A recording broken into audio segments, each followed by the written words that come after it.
went to the venue. When they finished from the venue, they entered into a bus and moved to Abuja. Now imagine, you are a journalist. You are hanging on the fact that when they finish, you are going to get your interview. And this is a story that must go on Newsline because the vice president was there. And all expectations were on us to get it. I've interviewed about 6 governors. I've interviewed the vice president. I've interviewed the governor. I've interviewed the wife. I've interviewed the celebrant because they brought them out to greet the vice president. Ask me, some organizations, I don't want to mention names because it's not about clash or organizations, whether it's television, whether it's radio, they missed all the interviews. The only person that had the interview was Femi Johnson. So everybody was looking for Femi Johnson. So what am I telling you? If you don't get to your venue on time, if you don't get to your assignment venue on time, you miss the major source of your story. Imagine that we are now. You have seen the former minister seated here. You have seen the essay seated here. The representative of the minister and also the essay. When the call comes now, as we are seated here now, and Mr. President called the former minister and says, I want to see you at Villa now. As he's saying, I want to see you at Villa, maybe it has to do with sports. The Honorable Minister of Sport called the essay, where are you? Sir, I told you I'm going to attend one program. Leave that program, join me now. There's an emergency assignment at the Villa. The Honorable Minister of FCT calls his representative. There is a very important assignment now at the Villa. I want to see you immediately. And before you know what's happening, the 3 of them stands up from here and they move out. Because they are waiting for them at the Villa. And you, journalists, you are still on standby, waiting for them to deliver their speech, that by the time they finish, you will take them on. What happens? You have missed. Because by the time they are coming out, maybe he will even be on call. Are you going to stop him from his call? Because he's going to do something like this. Okay, sir. I've heard you, sir. Yes, sir. Okay, and he's moving out with the call. So how do you stop him? And he enters his car and he zooms. You have missed. And you have missed. There's nothing you can do about it. So you have to be conscious of time so that it will be of benefit to you. In your figures and results, that is the biggest mistake most journalists, particularly sports journalists, make. What you don't know, do not say. Instead, clarify and be sure of what you are clarifying. Let me give you an instance. An incident just happened about a day or 2 days ago at where they said somebody, one of the players, slumped and died. Was that he collided with somebody. And that was what every newspaper, televisions, radio, that was what they were. Even me, that was what I posted to my people so that they can take the story. But one of my staff, who was more meticulous, decided to call the place because he knows somebody there. And they said the guy did not actually collide with anybody. He was just standing on his own, and before you know what's happening, he slumped and died. So, who is exact in figures? It is the person who has made more clarification. Be sure of what you want to post. Be sure of what you are saying. Credibility starts from when they know who you are. They can call you for certain things. If you cannot be called for anything as a journalist, start checking yourself. It is better you start learning tailoring, or those ones, they don't call for anything. You can do it. But for journalism, you will be called at any time. Another instance occurred. I was the head of politics in then, and we were in Kogi State. And they were just about to declare the former governor, who is now late, Prince Abubakar Audu, the winner. And before you know what's happening, they shifted it that the result will be announced the following morning because of certain things. But as at the time they were announcing, and the record that they have, it is obvious that Prince Abubakar Audu was going to win that election. Before you know it, early in the morning, That's why another thing you should do, please relate with those who are working with the ogas. The driver, the secretary, they will be useful for journalists. The driver called me. I called Prince Abubakar Aldo, late Prince Abubakar Aldo. May his soul rest in perfect peace. At 12 midnight. And I said, Your Excellency, congratulations. He said, Femi, thank you. Meet me in my house in Lokoja by 8 o'clock in the morning. That's when we can talk. You don't need to send somebody to Ubonicha. That's his home town. I said, okay, sir. By 2 a.m., the driver called me. The driver, how do I get close to the driver? Anytime I go to see the governor, if the governor settles me, I drop something for him. And he said, Oga, as I dey speak now, Oga don't die. I say, Oga do wetin? He say, Oga don't die. But they never tell anybody. I dey in front of him place. I say, wetin happen? I say, Oga, no fit talk. But I just say, make I tell you. And I said, okay, when did he die? He said, Oga, no. He was with us till 1 o'clock. And he entered inside his room.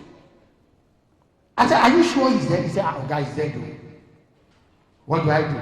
I know his doctor. I called the doctor. The doctor said, I'm just on my way to the place. There's also another woman that I know very close to him. I called the woman. The woman said, Femi, I won't lie to you. Oga is dead. Then my DG called me at 6 o'clock. Femi, so many things are trending. What is the true position of things? I said, sir, man is dead, but they have not announced his death officially. So it's left for my boss to decide whether he wants to post that the man is dead. But as a journalist, I've done my own. He has confidence in me. He believes in me. That's why he sends me there. Your bosses must have confidence in you if you want to excel in this profession. And you must be trustworthy. And you must always tell them the truth. Do not guess or procrastinate. Another instance I will tell you. I covered one football match. It was just a minute to the end of the match. And where I was working in NTA, those who have been to Lokoja before, is on top of a hill. And because I want to make 7 o'clock news, I just assume that 1 minute, there is no problem. It's 1-0. To go and package my story and to just do breaking news. The newscaster announced, Kogi United Football Club, this evening at the Lokoja Township Stadium, defeated their counterpart, Kogi Teachers, by a logo in the finals of the Challenge Cup. Before you know what's happening, there's even no phone. As I was coming down, so many people were already down. Kogi Teachers scored 2 goals within 1 minute. So Kogi Teachers won the game by 2 goals to 1. So when I came down, they said, Femi, and meanwhile, then you have to send the story to Abuja so that Abuja too can take the story. Abuja don't carry the story. Make me to say, let me read. We are not there. And that's why for those of you coming up, you must reawaken your brain to so many things. How do you carve this story? So that when it comes out, excellent. We are moving on. Research thoroughly. Any journalist who is not ready to research will definitely miss out in this profession. Without research, you can never get to anywhere in this profession. Particularly if you want to be a sports journalist. What do you even want to talk about when you don't have research? How do you want to do it? In 1999, I was assigned to cover Nigeria, I think that should be under 17 World Cup in Enugu. At that time, Nigeria just appointed a coach, under 20. Nigeria just appointed a new technical advisor team. They drafted the man to be with the team in Enugu. And now look, as a commentator, what do I want to talk about when I don't have any dossier about this man? I made an inquiry. They said he was going to lodge at Nickel Lake, if I'm right. I think Nickel Lake in Enugu. I went there. When I got there, I met 10 journalists seated, waiting for the man. I got there at 11 o'clock. The match is going to start at 4. 12, the man did not come out. 1, the man did not come out. 2, the man did not come out. By 2:15, the 10 journalists got angry. They were livid. One man came out. The name of that man I can never forget was Chime. Chime came out and he said, Foster, gentlemen, I'm sorry. There's nothing we can do. The man is tired and he's still sleeping. And they left angrily. I sat down. After 30 minutes, it was already 3. I had calculated from that place to the stadium. If there's no hold up, maybe about 30 minutes. If there's hold up, maybe about 45 minutes. If I'm going to go on bike, maybe about 20 minutes. So after some time, the man came out again and said, let me wake the man for you. And he woke the man up. When the man came out, you could see that he was still sleeping. But he said, I cannot talk to you. But he brought out something like a CV of himself. He gave me a gift. He gave me $100. I cannot forget. Don't ask for the $100 though. It's long. So when I got the paper had everything you need to know about the man. Meanwhile, my co-commentator, his name is Chijoke Nwokolo. I don't know where he is now. It's long I heard about him.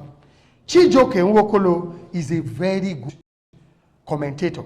His voice is excellent. When he talks, he has the same voice with Ama. The voice is distinct. But because I know that I don't have that voice, what will I have to match up? If I don't have voice, let me have background now. Facts, figures. And he decided that this is a match that many Nigerians are looking forward to. It's a game that Nigeria needs to win to be able to move forward in the quest for the Under-20 World Cup, which has eluded Nigeria for a long time. And to ensure that Nigeria gets a result from this match, coach, I think it is Libret, I can't remember. Thais Libret has been drafted to the team to ensure that. So when he said that, we had agreed, when you have two commentators, when you want to talk and he's still talking, you just tap him, just gently. So I tapped him. When I looked into the camera, they showed me Libret. I just said, and that is the man Nigeria has brought to assist. 53-year-old, played football in so place. I was just dropping. The last game he watched was against so. Before he got this appointment, he was almost going to Spain. But now, my boss, Akinloye, late Akinloye Baji, did you get the information? Where did you get it? He was doing his hand like this. And I carry the paper. The paper was showing Thais Libret, his logo, and his country, with all the facts. And I did like this. He said, meanwhile, I handed over to Chijoke to continue. He continued. After a while, I had done my research on all the players, their secondary school, where they have gone to. So when he gives me microphone, if a player is, I just pull out the data. When we finish the first half, he said, oh boy, come here. The way they do this thing, I don't like it. You just give fast, like saying, you don't even give me anything. Why would I give you? You get voice. Me, after the first half, my two bosses came and they said, Femi, let me see that thing. Please. Let somebody photocopy coming to tell me that MFM and Enyimba, they play 2-0. Which kind of information is that? Information that is on since yesterday. Give me things that I do not know about that match. Talk about the referee. How did he perform? Talk about other sidelines. Talk about the spectators. Talk about the supporters. Talk about the crowd. Other issues that people do not know. So that those who do not go to that stadium, they feel you. Attraction, attention, and connection is what matters in this profession. Create anxiety. Create suspense. Be exact with your time. balance your report, take all shades of opinion, in-depth reportage of events matters.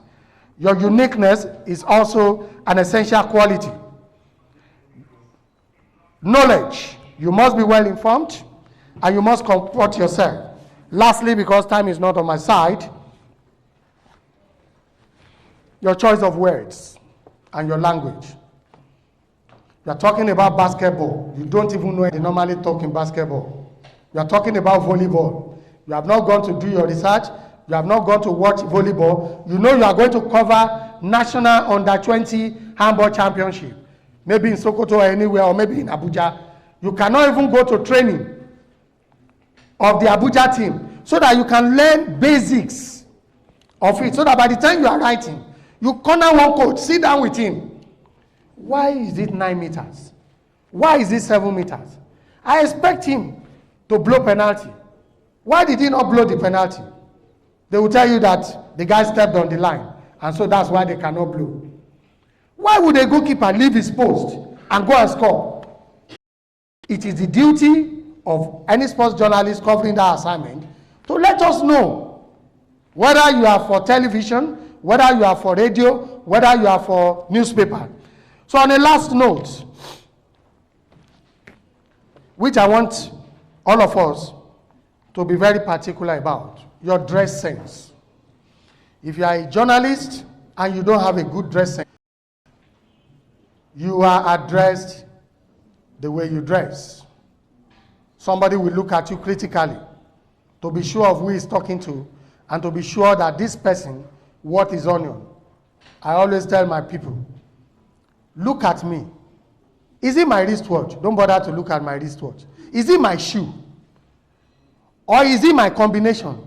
You must have something that will be unique about you as a sports journalist. You are dressing. You are wearing native. There's no cap.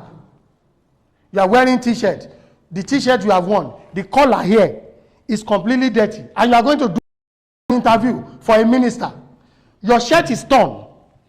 And because you just want to do it because of the egunja you are going to get, you are just rushing to the place. Please, let's make this profession honorable. You will be respected when people see the kind of person you are and the way you dress. And it is not everything that is money. So for those of you who are coming in, maybe you have seen one journalist who is making it heavily. And you are thinking that that journalist, because he has made it, that's why I want to join. You better watch it. There is money in this profession, there is no doubt. But if you are not hardworking, if you are not committed, if you are not dedicated, you will never get it. Because it is when you do excellent job that somebody recognizes you and find a way to compensate you for what you have done. If you don't do that, you will not get. My last story, shortly. I was in Ibadan, posted to Ibadan. I spent 2 years in Ibadan. One day, I looked at my tires for my car. I don't have money in Ibadan. It was a dry place. And the tires were completely worn out. They are getting to a level that I need to change. I was worried. I went to inquire. They said 32K for one. That same day, I went to inquire. Somebody just stopped me. Mr. Johnson, please stop. I don't know him. I couldn't recognize him. He said, sir, do you remember at PDP Secretariat? One day I walked up to you. I a candidate who was to contest the governorship election. And they were giving you, I don't want to mention the amount so that you don't start thinking, this man don't make plenty money for politics. So they gave you money, all the other governorship, but I don't have any money. And I told you, I don't have anything. And you said I shouldn't worry, that I should go and bring my candidate. You did not interview him. You showed him even more than those who gave you money. I now saw you. Are you in Ibadan? I said, yes. Can I have dinner with you? I said, okay. I went for the dinner. He said, I'm now dealing with tires. I was just looking. He said, Funke, go and check Mr. Femi Johnson's car, the tires, and check the numbers so that I will give for. It was almost 10 years after. Look at it from this angle. Let me be blunt. Everybody was giving 50K. But the man said he doesn't have any money. If you are a journalist, you will look at, you don't have money. Sit down there. Now there you go stay. When there are people offering money. It is. So please, let money not be the main issue. Let money not be the main issue. You will get the money. You will get the fame. You will also get results after, which we call reward. So I want to, on behalf of Oga Busari and all the organizers, thank you very much for this golden opportunity. I call it golden because who am I? Of all the sports journalists that we have, of all the journalists we have in this world, to be in the midst of my former minister, my SA, Mr. Victor, and also our minister's representative, is indeed to appreciate you, and I thank you for giving me the opportunity to sit down and even listen to me. It's possible for you. Talked about here, uniqueness. Come out from a different angle where others are not doing. When I was a youth corps member and I was posted to NTA, they will go out and leave me. Everybody will go and cover assignment. And I was looking. Nobody was covering sports. Nobody was covering judiciary. Before you know what's happening, I made up my mind I will cover judiciary and sports. And I started covering judiciary and sports. Every day, I have reports on sports, I have reports on judiciary, I have another report. I have 3 reports in 30 minutes bulletin. When it was a month to the end of the service year, my GM is late now, Bello Gunda. He said, Femi, I cannot allow you to go. You have a profession in NTA. I'm giving you employment. And by the time NTA would do it too, I was the best corps member. And I had the national award. So I chose NTA. Choose what you want for yourself. Don't worry about anybody. Because nobody is going to talk about anybody. They will talk about you. Okay. Yeah. Sorry, next question. Let's start with the lady first. Good afternoon, everybody. My name is Joan Thursday. Sir, you mentioned that we should remove fear from we want to be a good journalist. Now, what if a investigative journalist now comes up with a very good facts and investigate a lot of things and now bring it up, and the person's life will be threatened? What measures should we take to avoid it? Have you ever seen anything that is not risk in this life? Everything about this world is a risk. As we are here, we are at risk. What if something happens to this building? So everything you are doing is at risk. The only thing is, I told you, put God first in everything you want to do. Let God take care. One of our major problems in life is we don't hand over our problem to God. It is when we enter into that problem that we now remember God. And we now be begging God. And He will now be looking at us that, see what you should have asked me, that I would have settled for you. You are now asking me. So you must, even in terms of credibility to what you have, as long as you are sure of your facts, God will vindicate you. That's the way I will put it. Don't forget that. They said Tirio, Oga Robinson, why?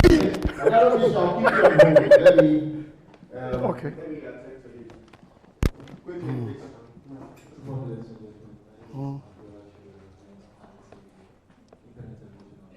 Talk like a journalist. That's what we are talking about now. Talk like a journalist. Uh-huh. You are even carrying microphone and you are not using it very well. Put it in your mouth and say it loudly. Yeah. Yeah. While you were delivering your lecture, you mentioned something about headline. About what? About headline, catchy headline. Okay. And recently, I think we are having a conflict between the headlines and the story. Because when you see some stories online, you see a catchy headline, but when you get to click it, you find a different content which contradicts each other. And most of the time, these things make the medium lose credibility. How do we balance it? It's almost related.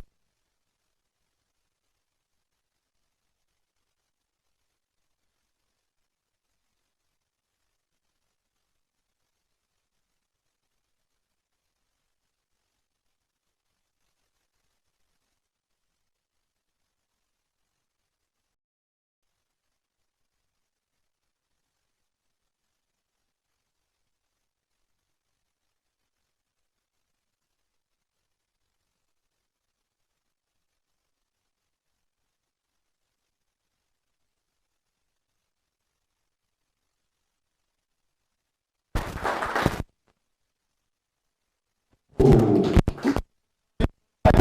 don't want to commit sacrilege. My chairman is here. We're under his purview. The FCT.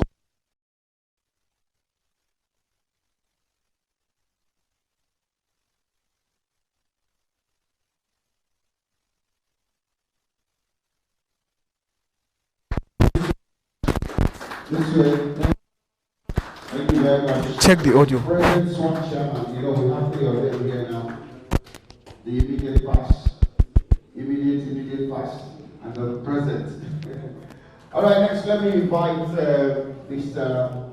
Victor Irole as we get to the next lecture 2. He will be speaking on how to become a radio broadcaster. No, I keep telling people there's a difference when you are a writer, so say you're a journalist, but we use the word print. And when you are into broadcasting, whether online, radio, or TV, you're called a broadcaster. God bless you. Let's put our hands together for Mr. Victor Irole. Keep clapping for him until he gets to this place. Thank you. I always love his sense of dressing. Thank you so much.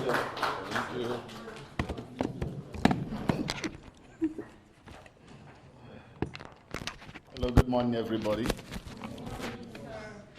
Honorable Minister, good to see you once again. Former Minister Solomon Dalong.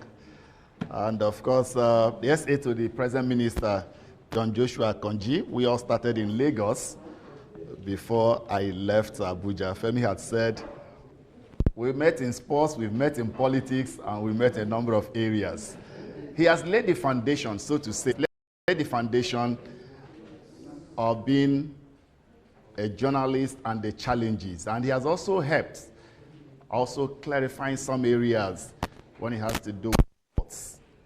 Now, the initial topic I had was how to become a sports broadcaster, in which case is just like the basics, the rudiments. What do you need to do?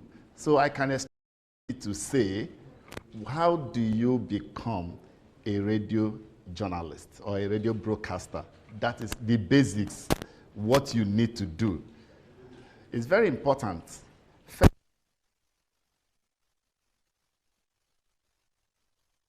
Up earlier than my time so that I can have interactions if you have questions, so I can ask any kind of question you like. Let's look at it from this way. There are certain things you must have as basics for you to know either you are carved out to be a journalist, and if you're a journalist, whether to be a print journalist or a broadcast journalist. And the passion must be fundamental, because it is the passion that will drive you. If you don't have the passion, probably you see 1 or 2 things happen around people around you who are in journalism or who are in sports journalism, and you now assume that is the way it's going to be. You might get frustrated along the line. So very critical is the fact that you must have that passion. Let's start from there. Then what is the next point where you move again? For broadcasts, you must have a good voice. You must have a good voice. It's critical. Some organizations can accommodate any kind of voice, but there are some organizations that are particular about their voice, in as much as they consider some other things, but their voice is very central. They must look at that. And of course, you know that in broadcasting, very critical again is the word pronunciation. You must, is a sacrilege as a matter of fact. Irrespective of where you are coming from, you must pronounce words correctly. It's not about your voice for some, or where you are coming from, but how do you pronounce it, and do you get it right? We had a colleague of ours before he left for the BBC, Peter Okoche. Okoche, one day when he came, when he was with us, anyway, I work for Silverbird. When he was with us, he was head of programs. All they do is just read the news, prepare the news, give him the news, and he reads. That's all. But when he went to the BBC, he packages his news, 30 minutes news. He will package it, give it to his boss to vet, and then he will read. At times, some Russians or Europeans who are going to take the news, if it's a Nigerian news, they can keep him online for 30 minutes trying to pronounce the name of the news, of the story. Any name, probably a Yoruba name, Hausa name, or Igbo name that they cannot pronounce, they will keep him on the line. They will keep repeating that name. They keep repeating that until he gives them a pass mark that, yes, it's okay to go. They are not about anything, but they are particular about that. So you must be sure, one, that you can speak smoothly, you can speak intelligently, and you can sound pleasant when somebody listens to you. And then, of course, you also talk about how do you pronounce. There are also basic skills to be a broadcaster. There are basic skills, which includes you must be witty, you must be creative, you must be enthusiastic, you must be spontaneous to react, because you're on air, somebody can say anything. The way you react to it. And of course, you are going to do a number of things, possibly, before you break into parts. You could be a newscaster, you could present entertainment, you could present. Point in time, when you hold the microphone, you are like the voice of the station. You are the face of the station. You are representing that organization. And so whatever you do is very, very important. You must take that into consideration. So if you're going to conduct interviews, it could be the president, it could be any caliber of persons. So what exactly are you going to do? That brings you to the issue of how knowledgeable are you? You must know, for instance, if you're a morning radio host, you are just going to know as much as you can. As much as you can. A little of everything. It's not a case of you just pigeonhole yourself. You can't pigeonhole yourself if you're a radio morning host, because you are the one opening the station, and so there are so many things people can ask at any point in time. You must know something of something. And as a matter of fact, the later day journalists are enjoying. That's the truth. The later day journalists are enjoying. When some of us started, there were no internet. Those days, you listen to Radio Nigeria. Do you know how it works? Radio Nigeria 4 o'clock news, because they have correspondence across. You record Radio Nigeria 4 o'clock news or 7 a.m. news. You record it. When you record, if you are doing intern or you are doing youth service or you are doing, after recording, they will not ask you, the news editor might ask you, okay, give me 3 paragraphs or 4 paragraphs from there. Even BBC. You record BBC, you know some of them, you can't even hear what they're saying. You press and press to hear. You transcribe those stories. That was how it was. So as you are listening, it's helping you to pick. And then it was also a time when you must go to sports federations. Then in Lagos, you will move from one sports federation to the other to get your news. There's nothing like going to internet, you open, you go here, you pick this. No. And it made it easy for many of us to know some of the people we are dealing with, because we interface with them, we talk to them, they know us, we take their contact, they take our contact, they know who is talking to them part time, unlike what we have today. If you have 6 pages for sports, those 6 pages, 5 pages could be downloaded from the internet. Nothing. You have 1 or 2 that is just the one you interface with somebody to get. So that is one. And then we also talk about learning. Thank God that Nura talks that is from BUK Radio. These are some of the areas you begin to build if you want to do this thing. You must do intern somewhere. You must learn this thing somewhere. Some people were part of their school radio, FM programs. Some just started as little MCs here and there. Some try to function as presenters when there is a function in their church or in their communities. They will say, okay, let me be the one that will be calling people's names, and the presentation has been made to them. Through that means, you are building both your confidence, You are building yourself in terms of your presentation skills, and you are getting used to things that ordinarily you might not know. And as you do some of these things, you also record yourself. Those days we use tape. You buy tape, you record what you do. You listen to yourself.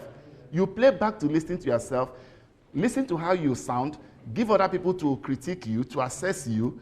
These are part of the processes that you go through trying to build yourself and trying to see whether you are good enough or not. And because you expose yourself to others to criticize you, to analyze what you've done, it's helping you to grow better.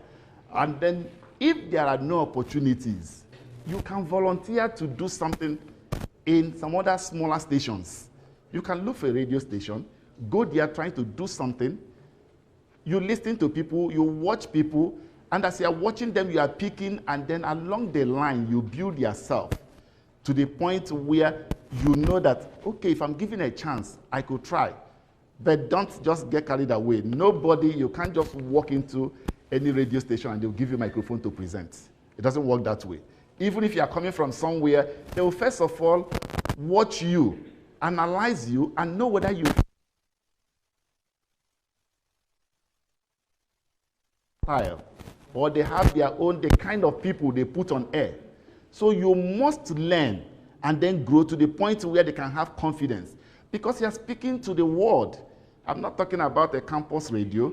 I'm not talking about a regional radio. For instance, you have a national radio. You are talking to the world. Whatever comments you make that goes out, you can't retrieve it. Except it's a recorded program, you record, you edit, and then it can fly. But if it's not, assuming now I'm live, as I'm talking, whatever I'm saying is going on. Everybody is listening to me now. So any mistake you make, just like can also cause chaos. Whatever you say can make or make so many things. Of course, we've heard about the war in Rwanda, how it all started. Those are some of those things that we talk about. So you must also build yourself to know one or two things, and then as you do those things, you also build your contacts. You meet people along the line. As you meet people, you build their contacts, you interview them. As you interview them, you collect their numbers or you collect their emails so that you can reach across to the person and say, I am so and so person. You introduce yourself and then you move. So by the time tomorrow you call or you send a text message, he can place a face to that voice or to that number. As you are building your contacts, when you are going to move, assuming you eventually find a place and you are gradually moving, as you move, those your contacts, you are also moving with them. Nobody's taking them away from you. And as all these things happen, you are gaining experience along the line. And at the end of the day, you must work to have a professional reputation.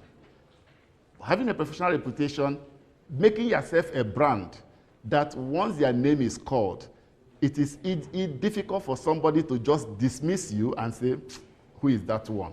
So professional reputation is also very key. There are some of us on this job that whenever you mention their name anywhere, whether in Abuja or Lagos, for instance, when you talk about sports broadcasting in Nigeria, it's majorly Abuja and Lagos. Lagos number 1, Abuja number 2. There's no doubt about that. So that when you mention your name, and yes, a lot of things have also gone wrong because of the advent of social media or the new media, like our minister also pointed out, that these are challenges that has invaded the media that we must also look at. Before now, there is virtually nobody you don't know within your group. And it made it, there was a lot of conviviality, a lot of friendship among us, because it was easy for you to know who is who, and you can easily identify who is who. John Joshua, we were in Lagos, it's easy for me to say, John Joshua is so and so person. One other person is one of our good friends there, my good friend, we call him Dr. Robinson Okosun. We all started from Lagos. He ended up in the NFF. He was also a sportscaster with NTA for many years. Before he was a correspondent, I was also a correspondent because I was representing my state then. We play what we call Swan Cup. I just went to them, their training one day. He doesn't know me. And then I said, I want to be part of what people are doing. He said, what do you want to do? I said, I want to keep. He said, you. I said, you. I said, it's okay, give me ball. Others we are trying to argue, say, wait, give me ball. He took the ball, he kicked the first time, I caught it. He kicked again, I caught it. He said, let him be, allow him.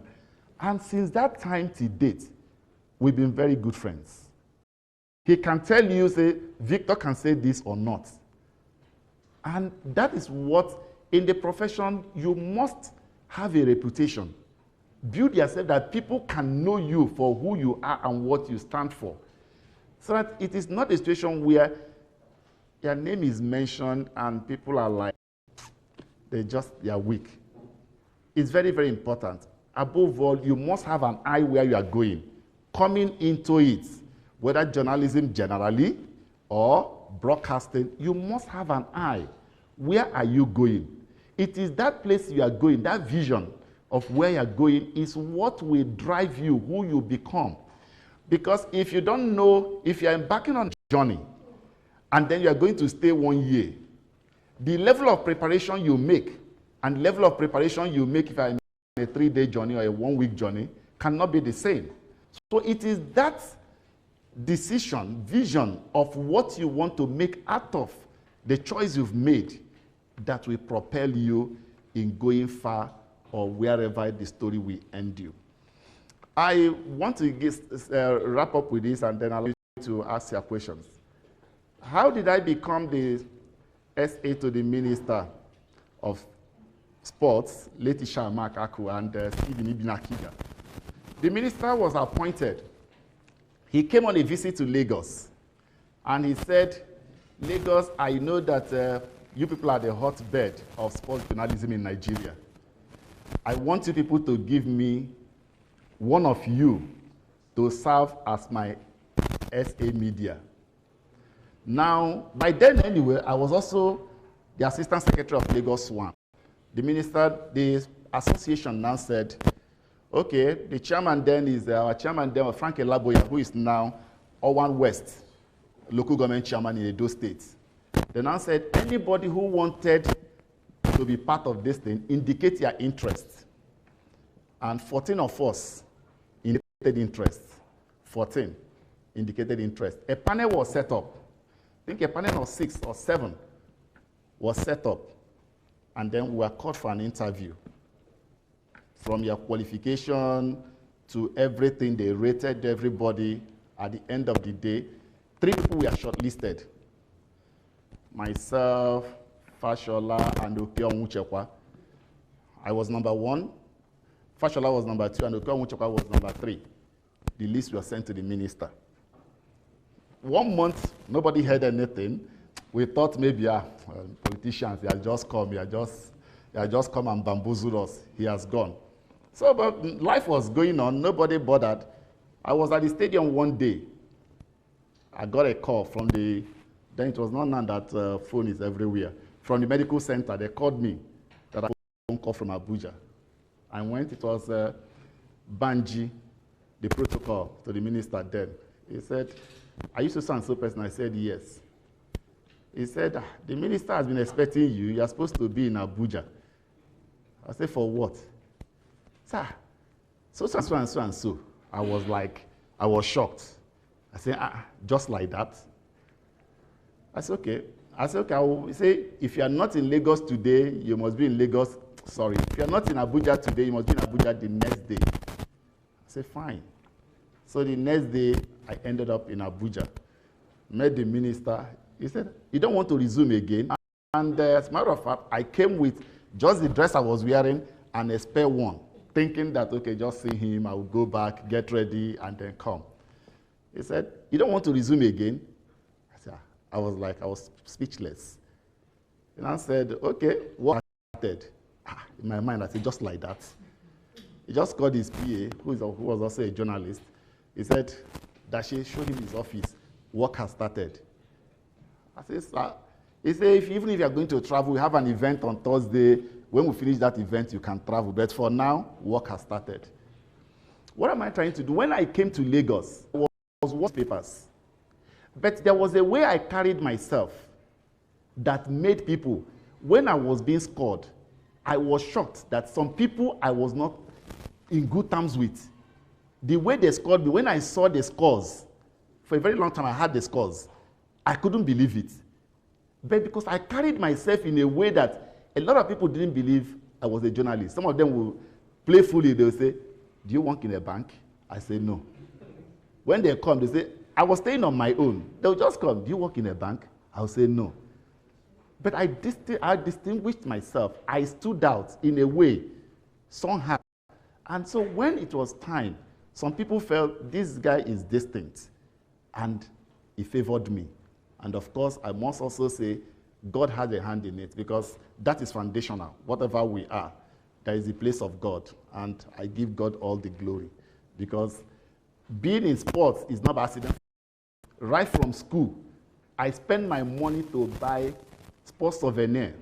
I don't know how many of you can still remember. Sports souvenir from my school, from my secondary school to university. And so I followed. Even my schoolmates, if I open my phone group in our WhatsApp chat, my name there still remains analyst. Because in school, we are those, when there is any game, we are the ones that we analyze. We are playing school games. We are the ones that we analyze. Others will surround us and be listening. So I ended up in sports, was not by accident. And having said that, I want us you to make up your mind and decide what you want to do. Not just that you want to be here. It can be challenging. Long hours of work, commitment, dedication. But if you don't have that, you can look at other areas. And sports is no longer as lucrative as it used to be then as now.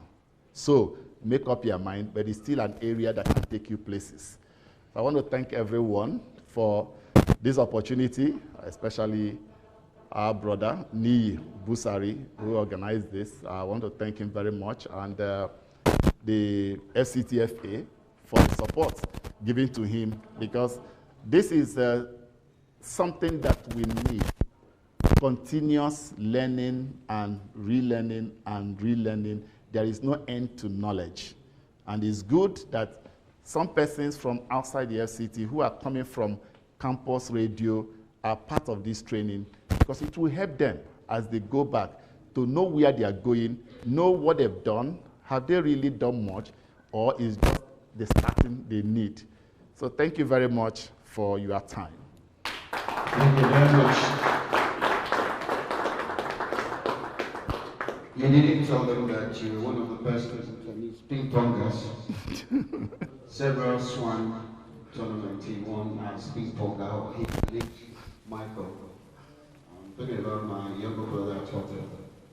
He's a very good player. The Swan team. All right, let's take your questions. He said he would make it as interactive as possible. Let's give room for 3 questions, please. Indicate, maybe, yes, let's start with Robin J.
When you saw my CV, I said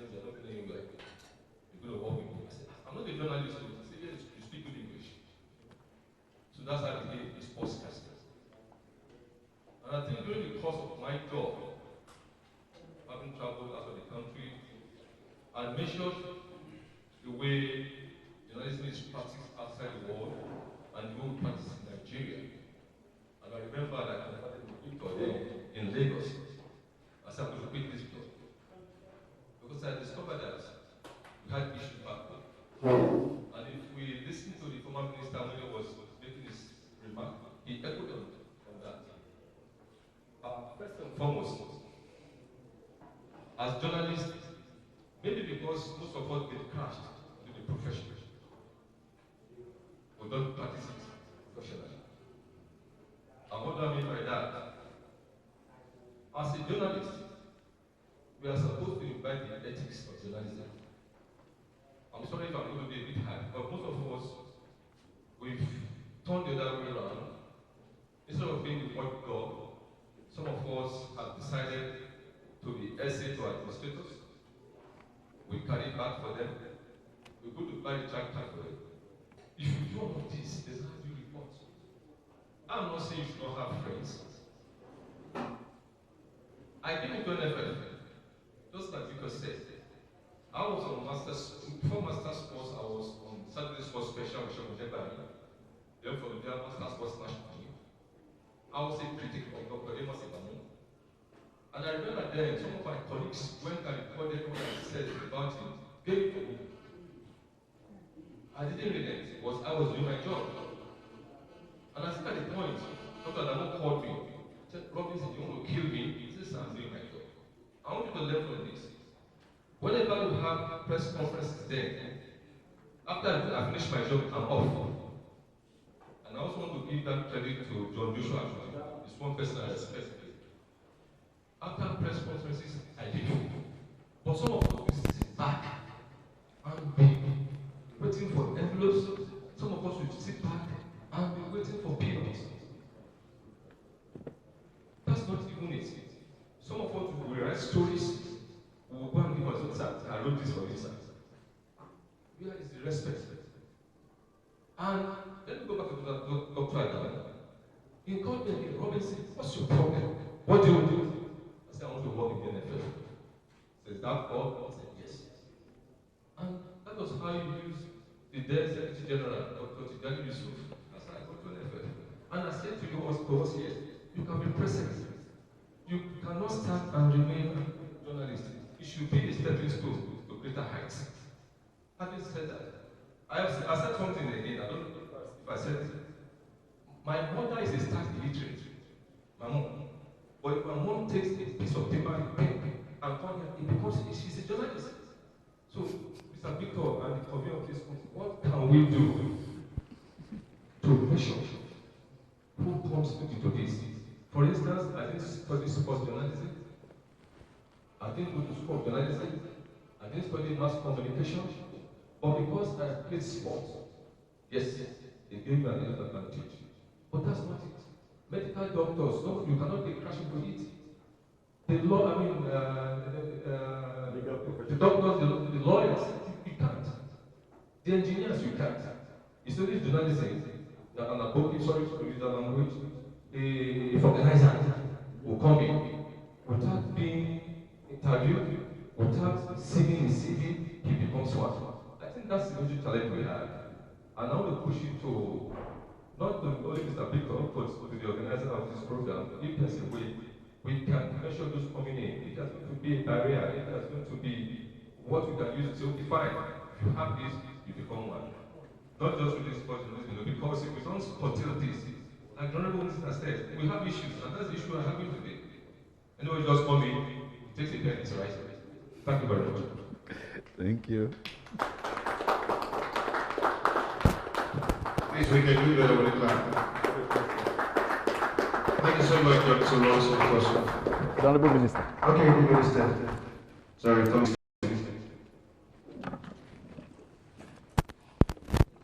Thank you very much for the wonderful lecture you delivered. You did justice to it. Thank you, sir. Humanity has attributed, most of the calamity that befallen to broadcast journalism. From Gobel, the chief propaganda machine of Nazism, down to what is referred to as the quota journalism that instigated genocide in Uganda, in Rwanda, in all other calamities that broadcast journalism have been used to instigate. My question is, broadcast journalism seems to target the common people. I mean, because it's very easy for you or for a community to contribute money and buy a transistor radio.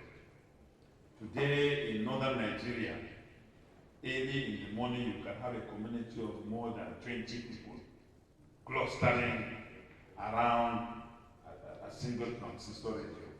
So the power of broadcast journalism to nation building is great, and also the power of it to destroy humanity is marvelous. How can we balance this? Right. Thank you. Let me start with Robinson's own, checking the influx into the profession. Regrettably, it is not what SWAN as a body can effectively tackle. Let's take the NUJ has a responsibility in this direction. First and foremost, before you can be a sports writer, entertainment writer, political writer, judicial correspondent, or whatever, the journalist. And you should be captured under the NUJ. So the NUJ should be able to see those who are coming. At their qualifications, yes, those qualifications, these people coming, have they met those qualifications?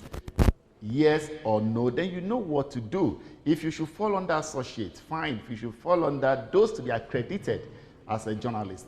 And when that is not done, unfortunately, we'll always refer to what the former minister said, given the social media, you can even stay in your house, you're a journalist, you're a blogger, you are this, and given the success that some of them have also made of it, so there is no looking back to what they will do. So, but the only area we on our own can do it is, take for instance while we were in Lagos, at least the days we were the ESCO of Lagos, everybody coming in was properly sifted to ensure that you either, the least you could have in those days is you went to NIJ or Times Institute of Journalism. That is the least you could have then. Even though I'm not saying that the hood makes the monk, because I know that the hood does not make the monk. That you could also have a PhD and still cause havoc. Just like you also do not need to have a PhD to be a successful journalist.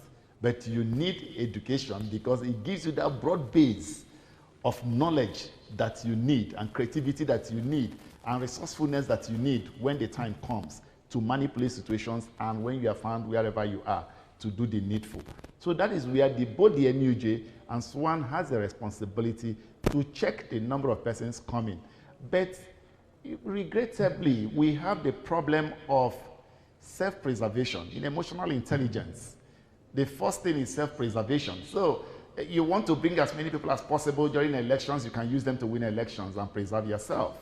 So these are some of the things that affect the kind of people or the recruitment policies of some of these areas. And at times again, the media houses, if a media house recommends somebody or gives somebody a note as working for them, will you now say the person is not working for them? Because they are the one who have recommended him to either the NUJ or to SWAN. So measurably you are handicapped. So it's probably the sanctions that we follow in terms of if it's a beat association, we don't do this, we don't do that. And if there's anybody who does such a thing, then you hit the person hard. Probably that could be one area that we can deal with it. to what the Honorable Minister said, undoubtedly, why the broadcast journalist is like a time bomb is it is the easiest thing that can do. Radio is has the strongest reach. In your farm, you can listen. Wherever you are, whatever you are doing, you can listen. Today we have the cell phones, 3,500 or 4,000 naira cell phone. You have a radio inside it. So it's possible for you to do anything. You can listen from anywhere. And now we also have streaming. You can also follow anywhere. So if you are not properly checked, and that's where the training comes. If people don't grow through the ranks and know what are media laws, and if the NBC is also not responsible to also hold people accountable. My organization, there are times we receive letters from NBC almost on a weekly basis. You are, oh, this song, you're not supposed to play this song. They'll tell you the time, so you can't even argue. They tell you the time it was played. And if the NBC is also not responsible enough, if they look the other way, pretending and allow certain things to go on air, those are the things that inflame certain areas. If you also have not been properly trained, you have not passed through people supervised you, you didn't work under people. I have the privilege of having a dual background. I came from print to electronic. So, at least I have both backgrounds. There are days in the print, you write a story, bring it, your editor just looks at it like this, inside a trash can. You know, this thing can happen as many times as possible until you are like, what am I doing wrong? And then when you begin to learn, you learn under people, and along the line you say, oh, this is how this thing are done. They tell you this is libel. You can't use this word. You can't use this. You can't use it. So you get to learn. But these days, how many people learn from anybody? Everybody, just PM. You have a mic, you have your phone, you have your laptop, you have your internet, you are a journalist. So those are why the broadcast journalist or the broadcast medium seems to be a time bomb. And it has a far reach. Because it can reach as many people as possible, it's easy to connect the world, and it's easy to connect a community and say, look at what they are doing to us, and people will gather and react, and that is why it's a problem. I hope that the NBC the regulators will be responsible enough, and the various organizations will allow people to grow through the ranks before they assume position of responsibility, because you can't begin to lead when you've not followed anybody, except you follow and learn the tricks before you can also be a good leader in time to come. Two more questions for me. Right, let's have you.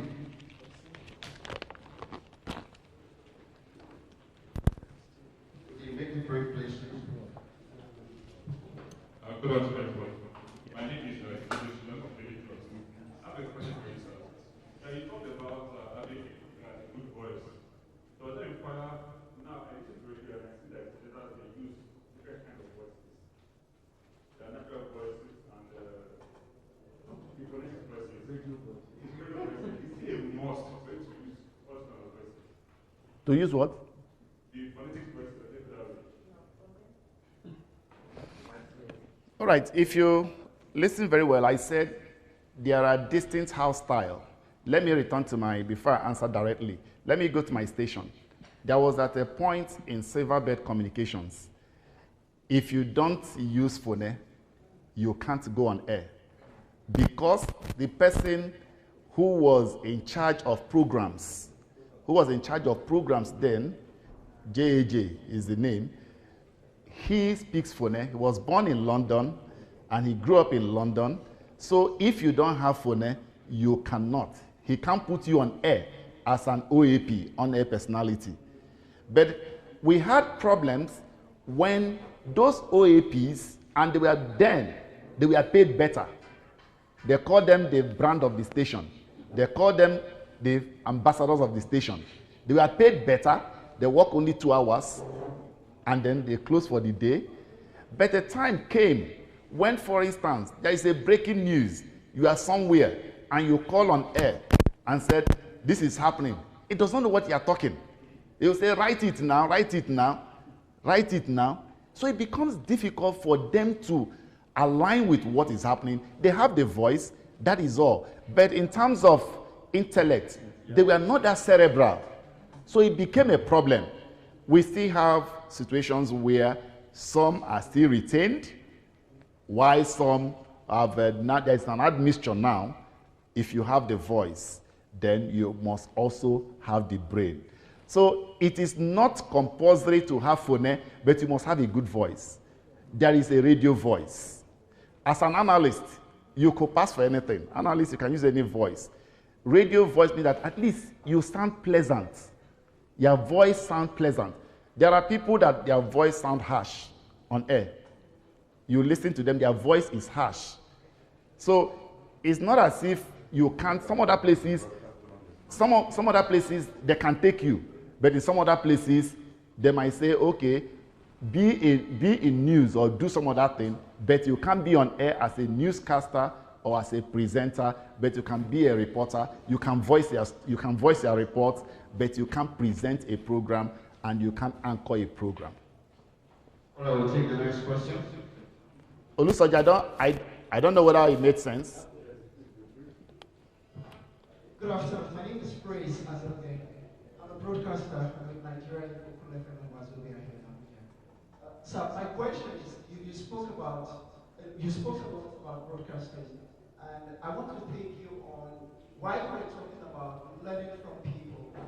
Don't you think it's important for us not just to concentrate our effort on having young broadcasters coming up and learning from people, instead having courses, a school of broadcasting, where people can learn the courses, get trained, have opportunity to learn through some processes, then learn other people, and become certified before becoming, broadcasters on that. And secondly, I've been asking questions over time. If we have associations basically from broadcasting, do you think it's important we have one basically for broadcasters? Well, let me start from the last one. I wouldn't want bastardization of the union. As journalists, we are captured under the Nigerian Union of Journalists. Then there are some beat associations that we're also giving prominence, like sports writers. They're also giving prominence. The time was when it was National Association of Political Correspondents, NAPOC. They were the #1 leading beat. But today, the major beat recognized by the NUJ, forget the present seeming misunderstanding within the family, is SWAN. Having said that, there is something we cannot take away. Even if you go and study broadcasting in anywhere, you will know the processes and everything. There will still be need for you to still learn from people. The point is, as you are learning from people, you use it to mold yourself how you want to be. You must have a model. You must have some role models. People you can say, I want to be like people like this. It might not necessarily be you talk the way they talk or you do everything the way they do, but they can be an inspiration. So good. It's good to go to school. It's good to know the processes, all that it takes. But it is also important, very important, for you to serve under the tutelage of people that can mentor you, that can influence you. You see the way they do things. And as you see the way they do things, you can grow. Like I said, there are basic things. You need to have that voice. If you go and read broadcasting and they finish everything, and you don't have the basic radio voice, and you go to any station, you think they will just hand over the microphone to you? They will definitely not. The best they can do, okay, he comes from this background, let us keep him, let us watch him grow, let's see what he can do. You could even be asked to do one or two things. It could be voicing just reports. You can just be doing some other things, and some day somebody can say, I think he can do better now. Let's put him on air. But if we say just go on air like that, without having to go through persons, you have to struggle a lot. That's just the point. Learning under people is very important. The school, critical, central, like I said, you need the school, because of resourcefulness, creativity, knowledge, the base that when you interact with people, they can't look down on you. It's like if you're an anchor, you are conducting an interview. Do you know that there are times you conduct interview, the person steals the interview from you. You move from interviewer to now being the person being interviewed, and then you are not looking like this. No, you must at any point in time show that you are in charge. Even if you are interviewing the president, you will still give him his compliment, his respect, but you don't allow him to take over the show. So these are things you cannot buy. If you just come and then they give you a mark, you just, no. So there must be. There are people that can come to your office now, for instance. There are people that can come to your office now. They won't allow you to interview the person. They will call another person to interview the person because they know that, oh, he's a high-profile guest, and they need somebody who they know can handle him to interview the person. So that is how it is. That's the essence of learning through people, going through some of these experiences, preparing yourself, and you can make references in future, people you have worked under, people who have influenced you. Thank you very much.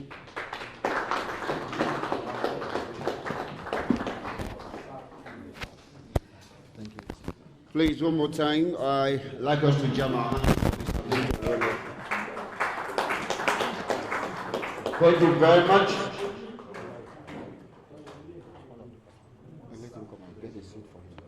All right, let me just quickly introduce my friend, my brother, somebody who has also passionately found himself somewhere that we are so happy for. Another essay to the sports minister, youth and sports minister, the man who will tell you the history about the Nigerian League, the man who will always be in Plateau, Kanu. He speaks Hausa and Yoruba and English and a little bit of Igbo. I think that has earned him a great accolade. His name is Daniel. But let's call him Daniel. Please come forward. Come forward. Let's keep clapping for him, please.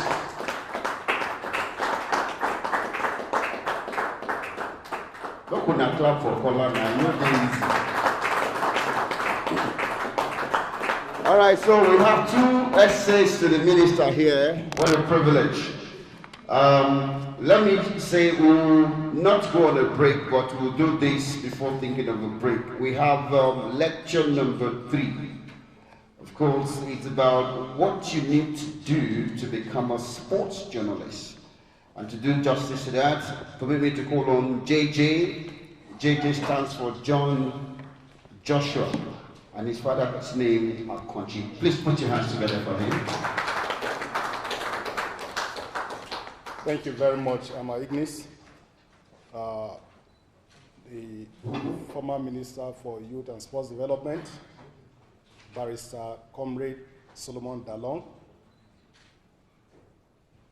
Aruna Ilerika, who was the youngest member of the ABU team that had the likes of Emmanuel Atta Danjuma, that had the likes of Datijo Aliyu, that had the likes of Charles Kodiri.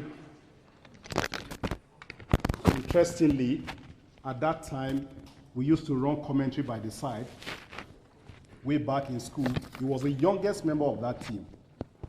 I'm happy today he's an administrator of the game.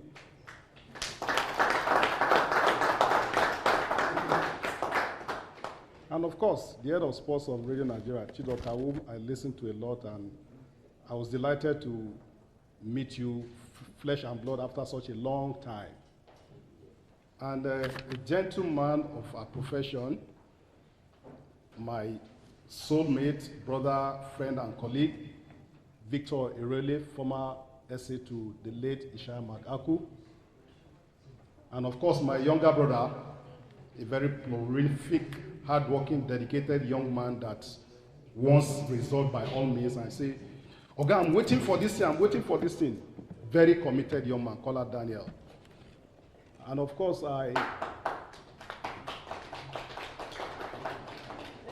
Dr. Robinson Okosun, former psychologist of the Super Eagles of Nigeria.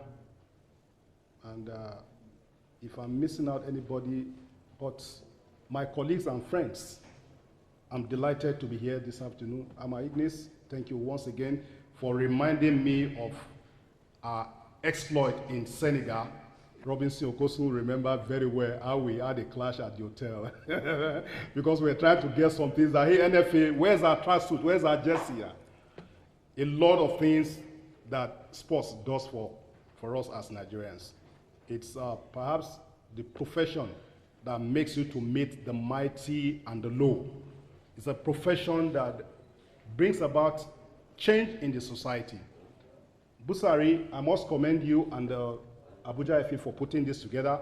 I believe that this is something that will endure for a very, very long time.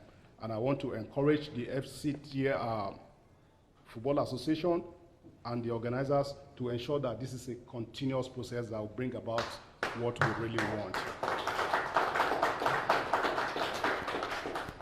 Without being pigeonholed into what I'm supposed to talk about, talking about what you need to do to become a sports journalist, I'm going to dwell on a general term of what you need to do to become, because you must first and foremost be a journalist before you become a sports journalist. It's just a matter of choice. I'll use examples. For you to be successful in anything at all, it starts from the mind, that this is what I want to be. That is the starting point, from your mind, that this is what I want to do. Once your mind tells you that this is what you ought to do, then you are already a success. But like Victor and previous speakers said, beyond every other thing, you must ask for direction from God so that you are not in the wrong profession. I see a lot of people who are in the wrong profession struggle. Eventually, they never make success of it. My trajectory is such that I had wanted to be a journalist, not necessarily a sports journalist. And so for me, I grew up watching my uncle play football with a football club. I will never forget, Liberty Football Club of Kaduna, that brought Mihala Football Club of Egypt to Nigeria, and I watched. I will never forget watching Mighty Jet of Jos, Islanders, Standard of Jos, DICBs, Leventis United. The passion, traveling from Kaduna to go to Kano to watch UNTL play Raka Rovers, was something that was not just ordinary. It was a passion to make a living, to make a success of a profession that I dreamed or that I dreamt of becoming a success in. And so the first fundamental is the interest. I got beaten up, I got scolded, going to watch football matches, going to watch basketball, going to watch track and field. I mean, I can recall watching the festival as far back as 1977, the Kaduna National Sports Festival. I could recall going to Sokoto on holidays to watch Giginya 81. You need to be passionate. Getting to know Richard Idikiri, getting to know Omotara and a lot of athletes because of passion. I wasn't a journalist, but the passion was just uncommon because I believe that sports is a vehicle that can bring about changes in the society. I also believe that sports is a vehicle that unites the people and also creates diverse opportunity for the youth and the common man. Above all, beyond passion, beyond interest, you must have an attitude, the right attitude. The right attitude to work, the right attitude to deadline, the right attitude to coverage.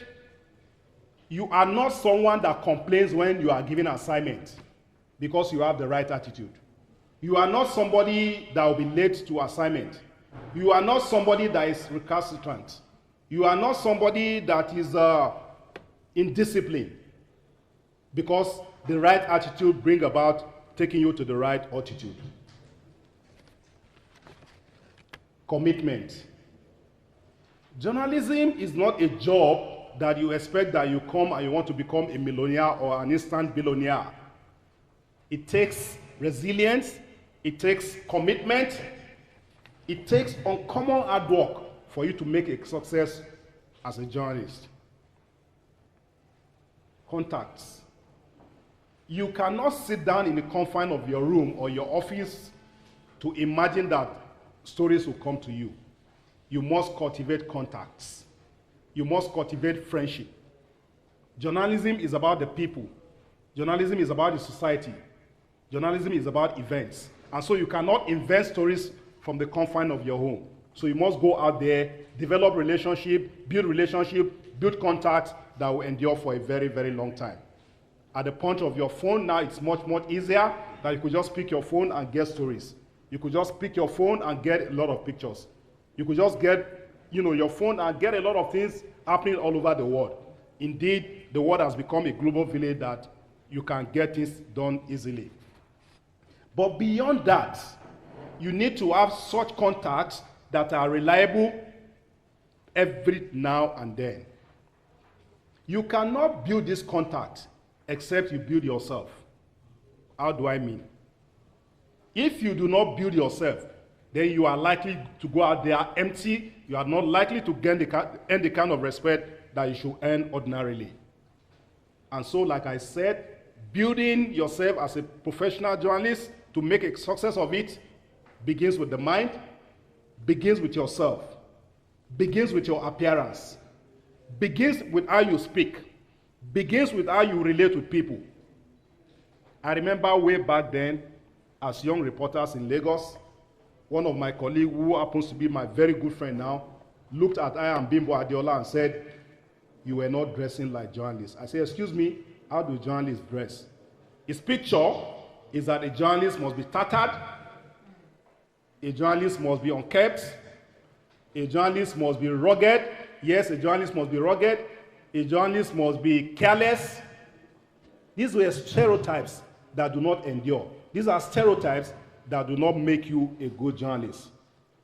Today, I make bold to say that as a journalist, wherever you go, your appearance must speak for you, so that whoever you are going to speak with respects you. You are not going to be a successful journalist if you are unkept, because you are not going to earn the kind of respect that you should earn. As a journalist, you must know your onions, so that when you speak, you are speaking authoritatively. You are speaking like somebody that is knowledgeable. You are speaking like somebody that knows what he is talking about.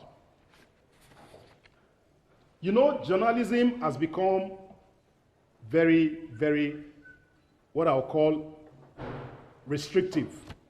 Restrictive in the sense that almost everybody is a professional journalist. And so anybody with his phone can just set up a studio, can set up a radio station, can start a newspaper, can start an online or a blog, and before you know it, he or she is already an authority. But for you to be a success of this profession, you must be very, very creative and innovative. You must think outside the box. If you are a stereotype journalist, then you are not likely to make a success of this profession. What are those things that others are not doing? You must be ready and willing to do them. Technologically, you must be savvy, you must be current, you must know the latest trend, because the world keeps changing every second, every minute, every hour. So you must change with the time. And like that famous saying of a philosopher and Latin writer said, "Nemo dat could not habet." For those, I'm sure the comrade knows what I'm talking about, that you cannot give what you do not have. You can't give what you do not have. You can only give what you have. So for you to give something back, you must have it. And for you to have it, you must learn. So journalism, for me, being a success, you must learn all the time. And like a professor said, he said, every man is an illiterate until he's dead. So you must keep learning every day. One of the big lessons that has helped me as a professional journalist is to always give back what I've written to others to read. Because you never can spot your mistake. One little dot, one little error can spark confusion, can lead to crisis, can lead to chaos. So as a journalist, you must be diligent, you must be very careful, you must be very, very meticulous. I remember an experience way back in university when a very old professor, I'm sure he must be late now because he was very old. I was walking by my department and he said, "My son, come." He said, "Look at me." I said, "Sir, should I take it to your office?" He said, "No, read it." I said, "No, sir." He said, "Read it." I said, "Why, sir?" I said, "You know why? If there are errors, I won't spot it, but you will spot it." So a journalist must be humble to know that he can make errors and that anybody can correct him. It is not a sign of weakness to give your script to somebody to read. Rather, it is the fact that you want to better your lot. A journalist must have a competitive edge. You must not be content with being where you are. You must always have this goal, this aspiration of wanting to do new things. Yesterday's story is gone and forgotten. Today is another day. You must keep looking for new things. I remember that in my former office, this week, the MD stood up and told the entire management that John Joshua Akaji is one of the best editors we have in this organization. He has brought back a paper we thought was dead. He went on and on and on. Next week, the same MD said, "I think this management has made an error of appointing John Joshua Akaji as the editor of this paper. How can we have an editor that his reporters went somewhere, they didn't file report on time? How can we have an editor, there's something going on, his reporters are not there?" And he went on and on and on. Yesterday's glory is gone. We are talking of now. So as a journalist, you must be prepared for such, and they will come all the time. You must never be content with immediate success. Rather, you must seek new glory as a journalist. A journalist must have residual knowledge. If you do not have residual knowledge, then it's very difficult for you to take on whoever you are going to interview. Femi cited an example of doing background check, doing a lot of research and all that. You must have residual knowledge so that when you are talking with authority, talking from an important point of view of somebody who knows. Because journalists, anyway, are supposed to be jack of all trades. You are not just restricting yourself to sports journalism, you are covering almost everything. So that when people are discussing, you are also talking like an authority. You are talking like an institution. You are talking like a professor that people want to listen to. So that nobody is going to pigeonhole you. Nobody is going to narrow you as a journalist, that you are a sports journalist, so you cannot discuss politics. As a journalist, I remember very well, I covered politics. I went on courses on politics, out of elections. I wrote on business. So as a journalist, you must be versatile. You must have residual knowledge that will stand you out among the pack. As a journalist, you must be organized. If you are not organized, then you are likely going to be in crisis. You are likely going to be in confusion most of the time. You are going to be living a lie. You must know that at every point in time, these are things that I want to do. Set your target, organize, and put a timeline to everything you want to do. A good journalist is not supposed to procrastinate. You are supposed to do what you need to do now and get it done. Because news is instantaneous. News is immediate. It is breaking news. It is happening every second. Now it's getting challenging by the fact that we now have the social media and what have you. So as it is breaking everywhere, you are reacting and all that. If you are about a match that has been played yesterday, today we are talking about reviews. We are talking about analysis. We are talking about updates. We are not going to dwell on the past, but rather you are going to get very, very futuristic. A good journalist must have mentors. When I was starting my journalism experience, I went as an IT student to Kaduna State Media Corporation. The late Umar Farouk Musa was the head of station. I had the likes of Mero Adamu, now Mero Nadabo. She's now Mero Nadabo. She used to be Mero Adamu. I think she's in FRCN. Yeah. Medina Nadabo. She used to be Medina Adamu. There's so many of them. The late Zakari Mohammed, the late Abdusalami Abubakar. There's also one of my friends that I met in FRCM after such a long time. Ibrahim Abdullahi. There's also, we call him Socials. He was director of Socials in Kaduna Polytechnic. I'm trying to remember his name now. Umar Farouk. They had mentors in Abdusalami Abubakar, who was up there. They went to him regularly to mentor them. I was tapping from that because I will never miss 4 o'clock news on Radio Nigeria. I will not miss 7 o'clock news. I will not miss 10 o'clock news. I had more than 3 radios in my room. I knew everybody by name in Voice of America.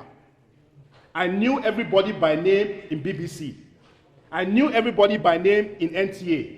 I will never miss the 9 o'clock news. I will never miss the 11 o'clock news. I was already looking for mentorship, not directly, but there were people that I looked up to that I wanted to emulate them. I wanted to be like them. Stuart Stober, Bode Alalade, John Momo, Mani Onumonu. These were names on radio. Zakari Mohammed,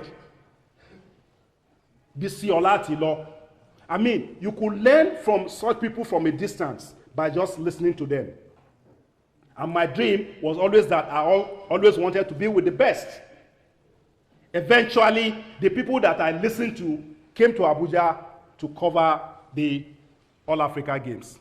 And there I was, holding the BBC microphone as a correspondent of the BBC, achieving one of my life's ambitions, because I already looked up to these people as mentors. In my mind, as a child growing up, I already had a picture of what I wanted to be, and I was working towards it by going to watch matches, by listening to commentaries, by listening to news, by reading newspapers. I talked about Aruna Ilerika as a student in ABU. We were sitting by the side to run commentaries alongside one of my friends who happens to own a big television station now. Another one is a manager with Channels Television. We used our money to buy newspapers. I knew almost all the writers in New Nigeria. I knew Daily Times. I knew all the great all the columnists. I was reading them as a young student because I said, this is what I wanted to do. So I was already preparing my mind to become what I want to be. As journalists, we must have mentors that will inspire us. We must not be laid back on this. When you listen and read great journalists, you are likely to learn a lot of virtues from them and leave out the vices. Pick up the virtues and leave out the vices. Individual life is not something that anybody is going to condemn anybody on, but you can pick your mentors and pick the very positive one from their lives that will also help you as well. A journalist must undergo regular training. I started by standing in the mirror to train myself before I now went to school of journalism, before I now read English. But you know what? The loudest girl in my class, in my journalism class, I will never forget. Her name, Regina Njoku. Very articulate, very lousy, very sociable. The very first day we were going to do practical, the microphone scared the living daylight out of her life. She forgot her name. But with time, with mentorship, with experience, with benefit of insight, she was able to overcome that initial fear. If you consistently do something, you are likely going to become an expert in it. So you must be very, very consistent. Through regular training, through interaction. A great journalist is a great networker. You must network across the divide. I can easily call a Victor Erele and know what is happening, a Chidoka, anywhere. All across the spectrum, I can easily reach out to people. A great journalist must be courageous. A great journalist must set goals and targets. Deadline is very, very important. A journalist, above all, must have integrity, because it is your integrity that will speak for you wherever you go. A journalist that has no integrity cannot go far. Thank you very much.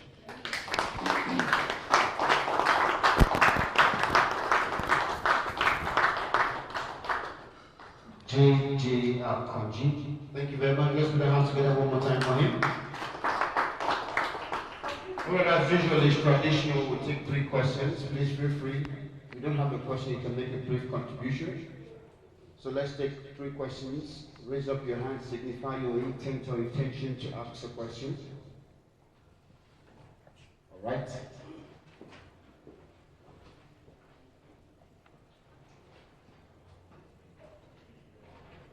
Thank you very much. My name is Wale Mustafa. I own the Onward News 24.com. I'm also the media officer of Oki United. It's a pleasure to see Mr. John Joshua again. While I was coming up, I was learning through him from distance. Through my boss, who is a very good friend of his, Bayo Isa in Lori. And anytime Mr. Akonji comes to Lori for assignment, I'm very sure that his first point of call was to come to our office at Terminal Road. And through that discussion, it's like we that are in Lori, we are very far from happenings. But because of him coming to Lori, we used to get to know a lot of happenings in Lagos and of course in the world of sports. Anytime he comes, Mr. Sport used to tell me that the G has called and he's coming. And I will usually get my little bit of exercise paper and put something together. And I always want to be at your back. I don't know whether you need to notice if you are at the stadium for event. I'm very happy that God has really taken me this far. I was so excited today I saw the news that you are the editor of the Sun newspaper. And today, you are one of those that have inspired me. And of course, what some of you have been able to put together, have been able to inspire some of us to say that apart from being practicing journalism before we went to school, we also need to learn more, even though I haven't get a certificate. And what I want to ask then was that how was it possible then for you to put some of those challenges away from you and forge ahead to say that this is where we want to be, this is where we pictured ourselves to be, and this is how we do it, and we were able to do it? Because then I find it so difficult. It was it's good for me now to quickly wait for 6:45 and listen to Byron Mugazi and all that to get those sports beats and before you go into studio and put them together for sport program. But I want to ask, what was the singular thing, or if you have more, that you know to help you then when you are coming up? Because some of us, we used to ask us now, but we may not be able to give more answers. But you can help us with some of those things now that will also motivate others that are coming. Thank you. Thank you very much, Mustafa. Number 1, before any other thing, commit your way into the hands of God, because you can't achieve anything without God. Number 2, set your goals and targets. Number 3, you must be awake when others are sleeping. If you must be a successful person, you must be awake. Successful people think while others are sleeping. Successful people walk when others are sleeping. My wife calls me spirit, because even when I'm sleeping, I'm thinking of the next thing I want to do, and I down. Don't assume that you know. Always note what you want to do. Note them down and put a timeline to them. When you are consistent, when you are consistently consistent, you are likely to be a success. But when you deter, when you get frustrated, when you get discouraged, you are likely to back up. But the sing song is, don't give up. Be consistent. Hard work kills nobody. I've never seen anybody that hard work kills, but hard work pays. All right, can we take the next question? Two more. The absence? I have a question. All right, sir.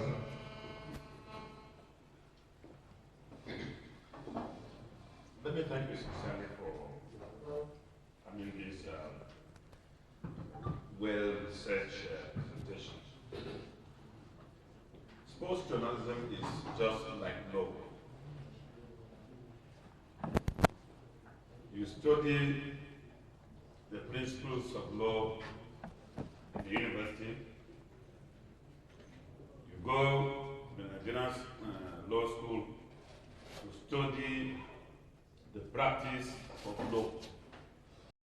It's not enough for you to practice as a lawyer, except you must undergo some period of tutelage to acquire the experiences required, because some of these experiences cannot be found in any. And I know that you are trained as a journalist. But sports journalism is a specialized component of journalism. Now, what are you people doing, those who are now role models, doing to ensure that the young ones who have now studied journalism and have the passion to practice as sports journalists are well guided? Or will they be led back to find their ways? And if that is the case, what are we expecting at the end of it? Thank you very much, Barrister. Mentorship was one of the key things I talked about. At every given opportunity, this is one of them. We must continually engage ourselves. The Yorubas have a saying that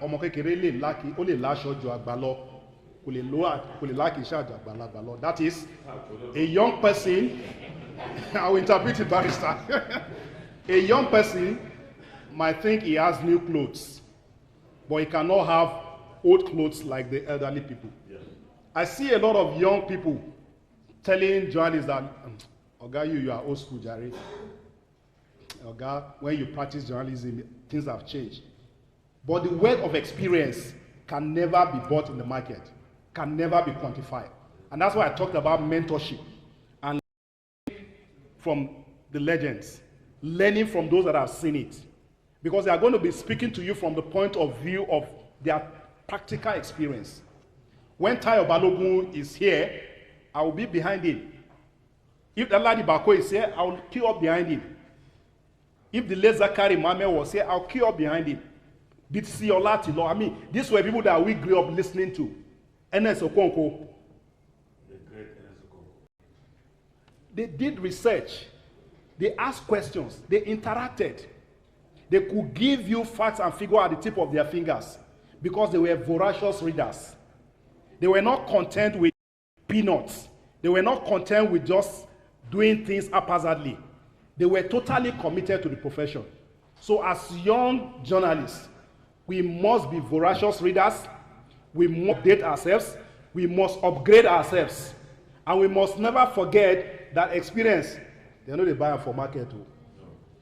Experience, practical experience of life can only be gotten from people that have seen it. And that's why you must have mentors.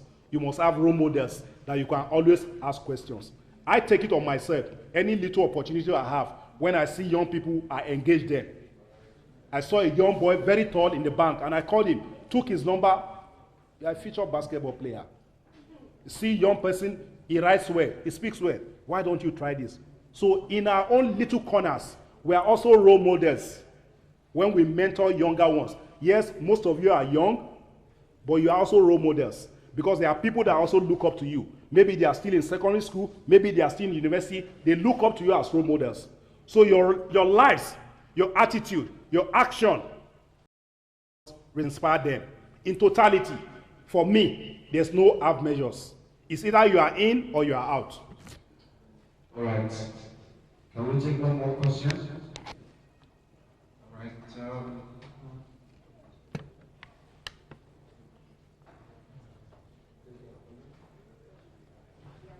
Thank you. My name is Albert, the son of Akota. I follow you a lot. I don't know who are your mentors while growing up.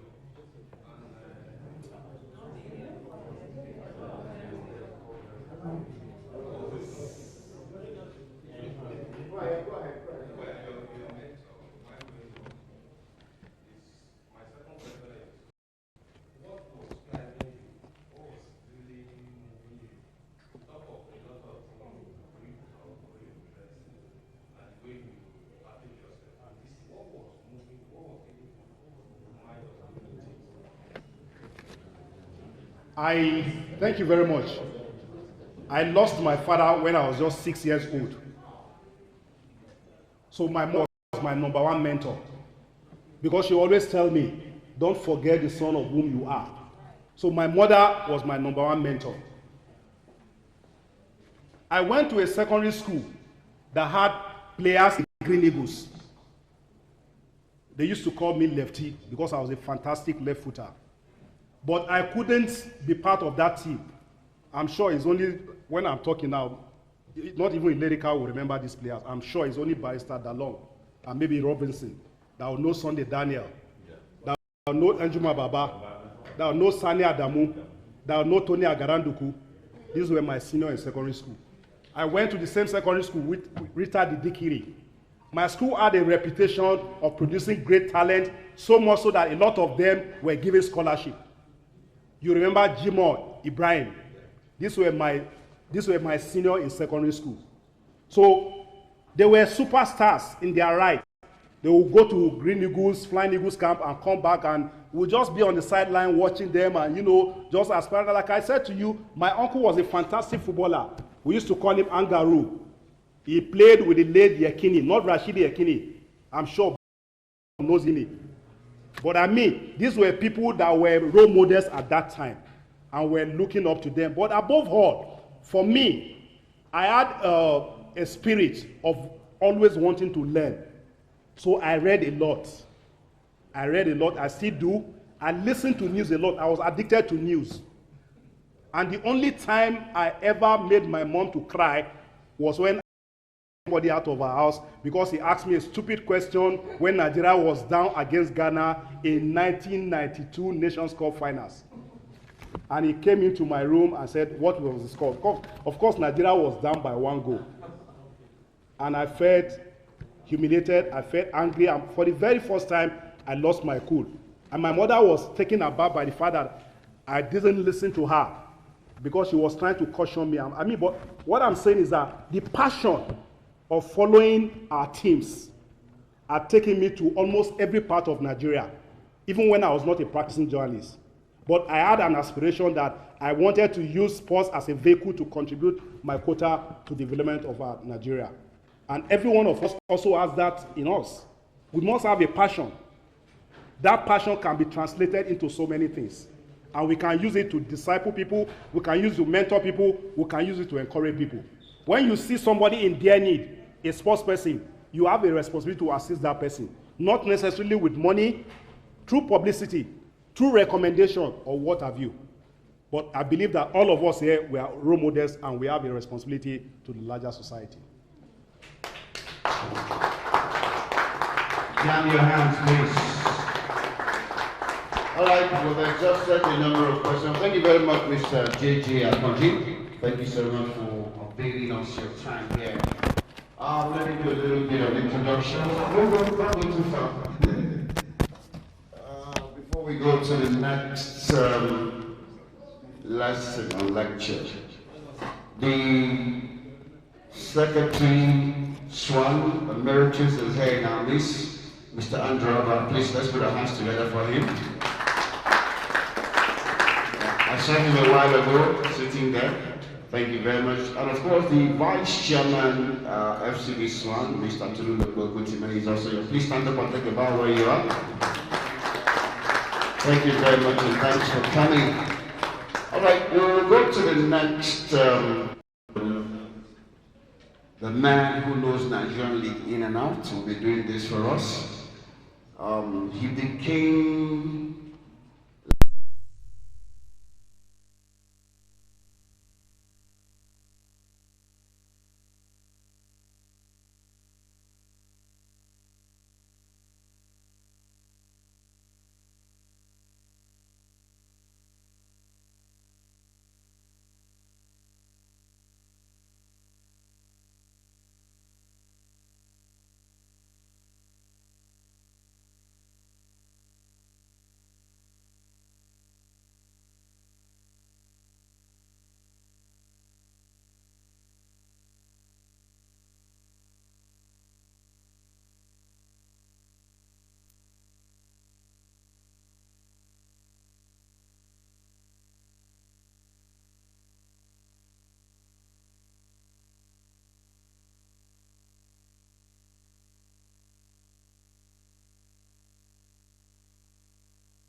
It's only when they give you an opportunity for feedback mechanism, that is when you talk to them.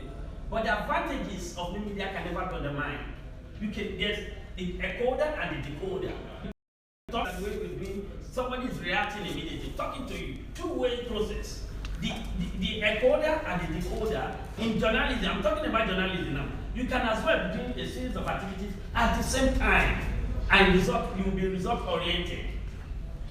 New media journalism. Let me give you 2-3 examples before I buttress my point. John Duan, the man who invented WhatsApp. Talking about Mark Zuckerberg, the man who invented. These are sources already when you're talking about new media.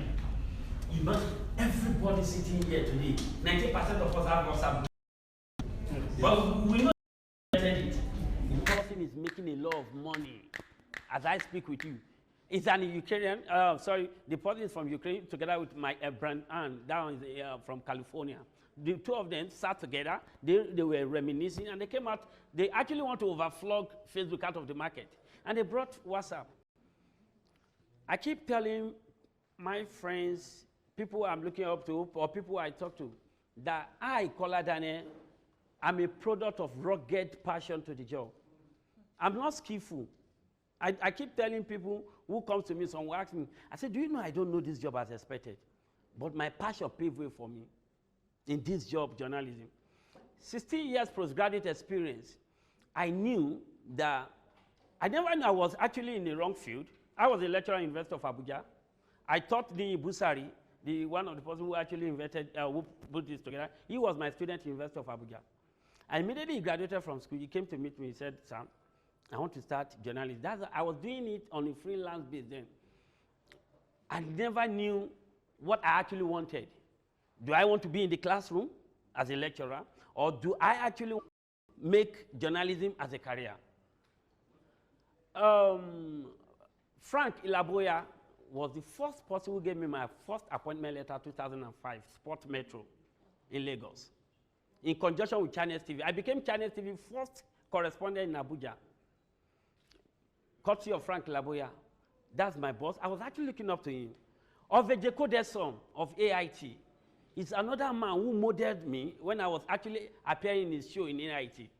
The man said he was practicing journalism with Standard 3. I don't know if you Standard 3, you might be talking about GSS 3 or something like that in Ghana.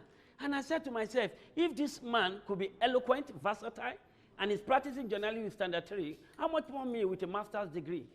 I should be able to do better. The man is a clear role model to me. Every time I go to Asokoro, AIT, I will leave lecturing. As soon as I close, I will go there, I will come and I will stay with this man. Together with one of my friends, Wale Ajayi, who is in Canada. I will be with them, I will listen to them, I will see what they are doing in order for me to get one thing or the other to add values to myself. Back to what I told you much earlier, in Abuja, there was no space to enter anywhere. But I knew something that it is at my fingertips. I am an authority in Nigerian League. I know Nigerian League. Nobody know. I know that one. If I don't know anything for life, I know that I know that one very well. And I held on to it. Why? The first thing I did was to go to Hot FM to be a partner with Mike Obasi. I told Mike Obasi, you'll be giving me 5 minutes on your show. I travel every weekend to the vicinity, Kano, Lagos, Asaba, just to cover Nigeria League, far back 2006, 7, 8, 9. So in Abuja, some people who follow me now wait Monday morning to hear MPFL Focus. When I just say, Kola Daniel live in Lafayette Township Stadium, it's all about the football. It's all about the football that has to do with these two teams. But who carries the day? That's how I started. And by the time I started doing the analysis of MPFL Focus, and I realized one certain week I didn't go because I was not too sound. Hot FM, the head of Bureau of Hot FM now called that they should call that caller. Then I didn't hear his voice. Call him today. Why didn't he do his show? They now called me. The woman said, why did you come to show? Why did you report it? Freelance. No, they pay me. Inside my mind. And I talked rudely to the woman. I said, I don't want to report today. And the woman was shocked because she was the owner of the station. She now said, you said what? I said, I don't want to report today. That's okay. After 15 minutes, she called me back saying, okay, sorry, I will be giving you 25,000 after 2 report. I said, oh, these people know my importance. and I did more research. That was how I started with Hot FM. While I was doing it, some people said Colorado has a good voice. Some people said he doesn't have a good voice. Some people said he cannot do anything apart from radio. I delved into the person who employed me in ITV is sitting here to me. It was a hard decision to tell my wife that I want to leave 82,000 naira salary far back there in University of Abuja to go to ITV not to collect salary. You know, it's crazy. It's not visible. I don't know, maybe anybody know what I'm talking about. It's so crazy that the person, if you are going to tell a woman in the house that you're going to a place you're not going to be paid, it's an ID of insanity. You don't need anybody to tell you. That's just to tell you that it's not workable. But I knew that I have the passion. I knew something is in me that will give me the result. I delved into ITV. We started like play, and God was faithful. So what I want to tell you in essence, the first tip in new media journalism has to do with investigative journalism. The first tip in new media journalism, it has to do with investigative journalism. We have lost it in the country. Honestly speaking, it is very, very few journalists today you see that you are reading their write-up or their script or their broadcasting or their reporting that you ever see them talking anything about investigative journalism. What did I mean by that statement? Everybody is looking for one assignment or the other to cover. Who bring us back to the memory lane? What I do, I was the first person that was employed here in Abuja, far back to African football. I started, it's a South African-based company. I was privileged to be employed in Abuja, and I started posting stories into the platform, different WhatsApp platform, as a link far back then. Some people don't even know how to click it.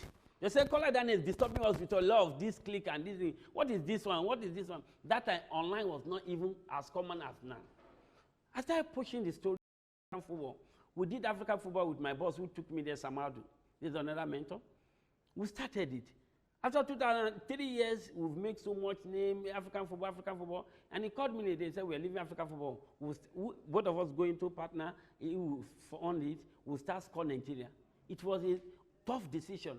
Because we're being paid in dollars, both of us. So how can I leave dollars to come and start afresh again? But it's not working because I cannot tell him no, because I'm seeing him as a role model. He will call me, Caller, I saw your story, I saw your bad line in African football. I said, sir, I want to finish this month with them.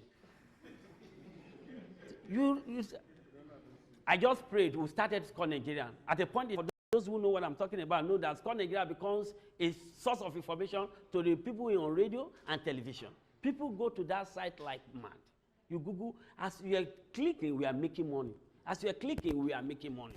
As then. So what am I saying in essence? You see, when you are waiting for functions, when you're waiting for assignment, you are losing value as a journalist. Let me interpretation of that statement of mine is, what stopped anybody to tell us today that March 21st of this year, 1980 Nation Cup winner, and they will be 40 years old. That the day they won the Nation Cup, far back 1980 was March 21st. The likes of Kadri Ikana, the likes of Aloysius Atuebu, the likes of Christian Chukwu, when you bring that again, Shegun Degba mathematics, when you bring that, if that's just the only caption you have for that week, any good reader will know that this person has brought us back to the memory lane again. The first person who lifted World Cup as a black player is Nduka Ogbade in 1985. What stopped us to get the names of that first 11 of that final, China 85? Imama Makpakabu, Sani Adamu, Nduka Ogbade. You lift them, and when you're doing research, you're adding values to yourself. You're becoming an authority in that field. People tend to know, if he's talking about investigative journalism, go and meet social person. He has something to tell you. He has something to tell you. He has something to tell you. You must have a name. You must have a niche for yourself in one particular field that people will know and recognize you about. You don't delve into journalism without having a mission. You don't delve into journalism without having a field, a particular field that you are a master of. Don't be master of all trade, jack of none. Some people want to cover basketball, handball, volleyball, and nobody knows that they are just doing it very. You must, even if it's one you want to do it well. Do you know the difference? You can juxtapose between journalists that are no longer, journalists that is not in Nigeria and journalists in Nigeria. Let me tell you the two different things. Do you know Chelsea Football Club has 25 journalists covering Chelsea? Some are in the TV category. Some talked about this player. They will bring the profile of Shevchenko out for you. His own is just to be monitoring Shevchenko. If Shevchenko sneezes, say Shevchenko will just sneeze now. Are you there? And he's been paid before. He is a master of this particular person. If you want to get information on this person, you go and meet this. But the reverse is the case. How do we become a success in new media journalism without not doing investigative journalism, without not having somebody that we are looking up to in that particular field? Two, in tips of new media, your story, your headline must be catchy. Your headline sells your product. You might be a good writer. You might be a good writer. You might be a good reporter. You might be a good broadcaster. If you don't have that solo headline that can be catchy, you might not be wanted in journalism. Amma Ignis, my boss. If you listen to Amma Ignis far back, 10 years ago, 15 years ago in Brilla FM, oh my God, you feel like you'll be enchanted, you'll be happy. It's not because he's here. Amma Ignis, when you listen to him on radio, you say, wow, you must have something, you must spice up you. The best of you cannot come out in what you're doing when you are not happy. Don't forget my first statement. Happiness is the activities of the soul in accordance with perfect virtue. Anybody who is not happy cannot achieve results. You must ask yourself that basic question before you dive into journalism. Are you happy with this job?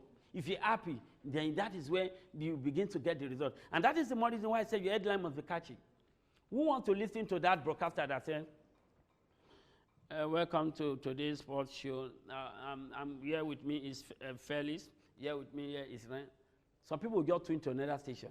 And if you're in radio saying, welcome, we're out to do this show now. It's not must. You must put life into what you're doing. You must put life into your life you're putting into what you're doing comes from the headline that I'm talking about, that it must be catchy. And that as soon as your headline is catchy, you have stimulated your listeners, you have stimulated your readers, and before you know it, there is a greater advantage when somebody relies on you. As soon as people begin to believe in you, they begin to have a vote of confidence in you. Please don't let them lose value. Don't let them lose that vote of confidence they have bestowed on you. Always ensure that your information is very, very, your information has fact and details. That is where people begin to think this person is worth value. This person is worth looking for. This person is worth. But if your information is, sometimes you say, fake news. Some people will go to your site, they will not even want to read because they are not sure of what they've seen in that particular site, either it's true or not. So what am I trying to say in essence? In the tips of new media, your fact and figure must be part of your asset. Your fact and figures must be part of your asset. Your fact and figures. Journalism has gone beyond, in new media, most case study, new media. Do you mechanic are not journalists? Capital are not journalists. Do you know why they are not journalists? Your name, set your phone and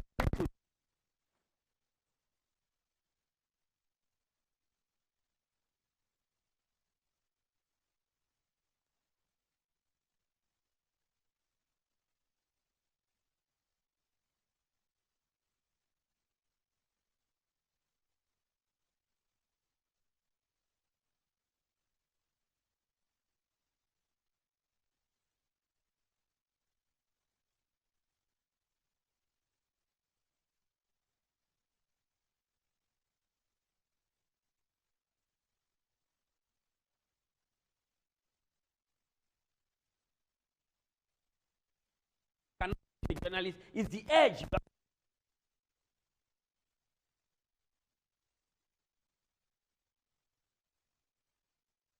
It's like a journalist.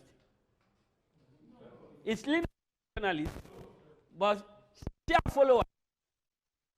She have enough because she has. Yeah.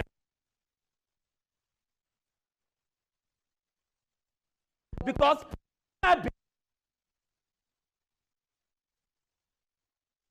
they run blogs to go and access information. That is what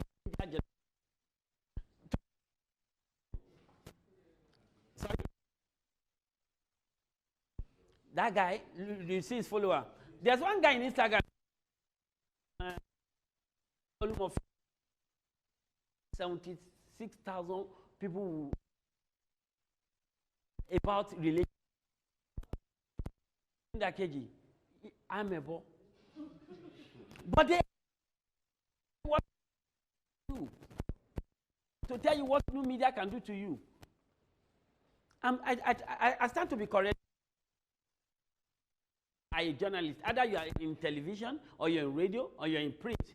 If you blog, maybe the sources is not there now, or you don't.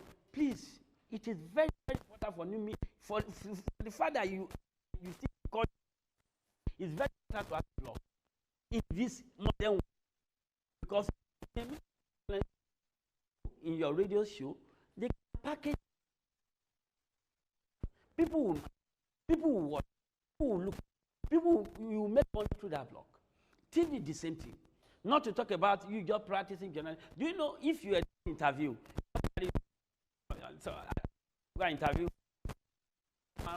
of sports, I'm a barrister, could you please tell me your experience in the last 4 years?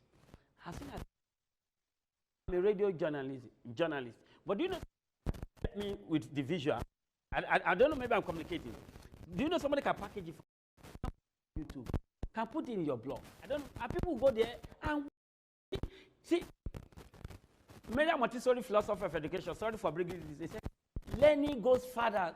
It has to do with concrete teaching. Something you can see, feel, touch. It brings about better understanding of what you're saying than what you're saying abstractly. As soon as the person could have a feel of what they say, may he so rest in peace, Felix Okugbe of AIT. That was the man that I call Dane.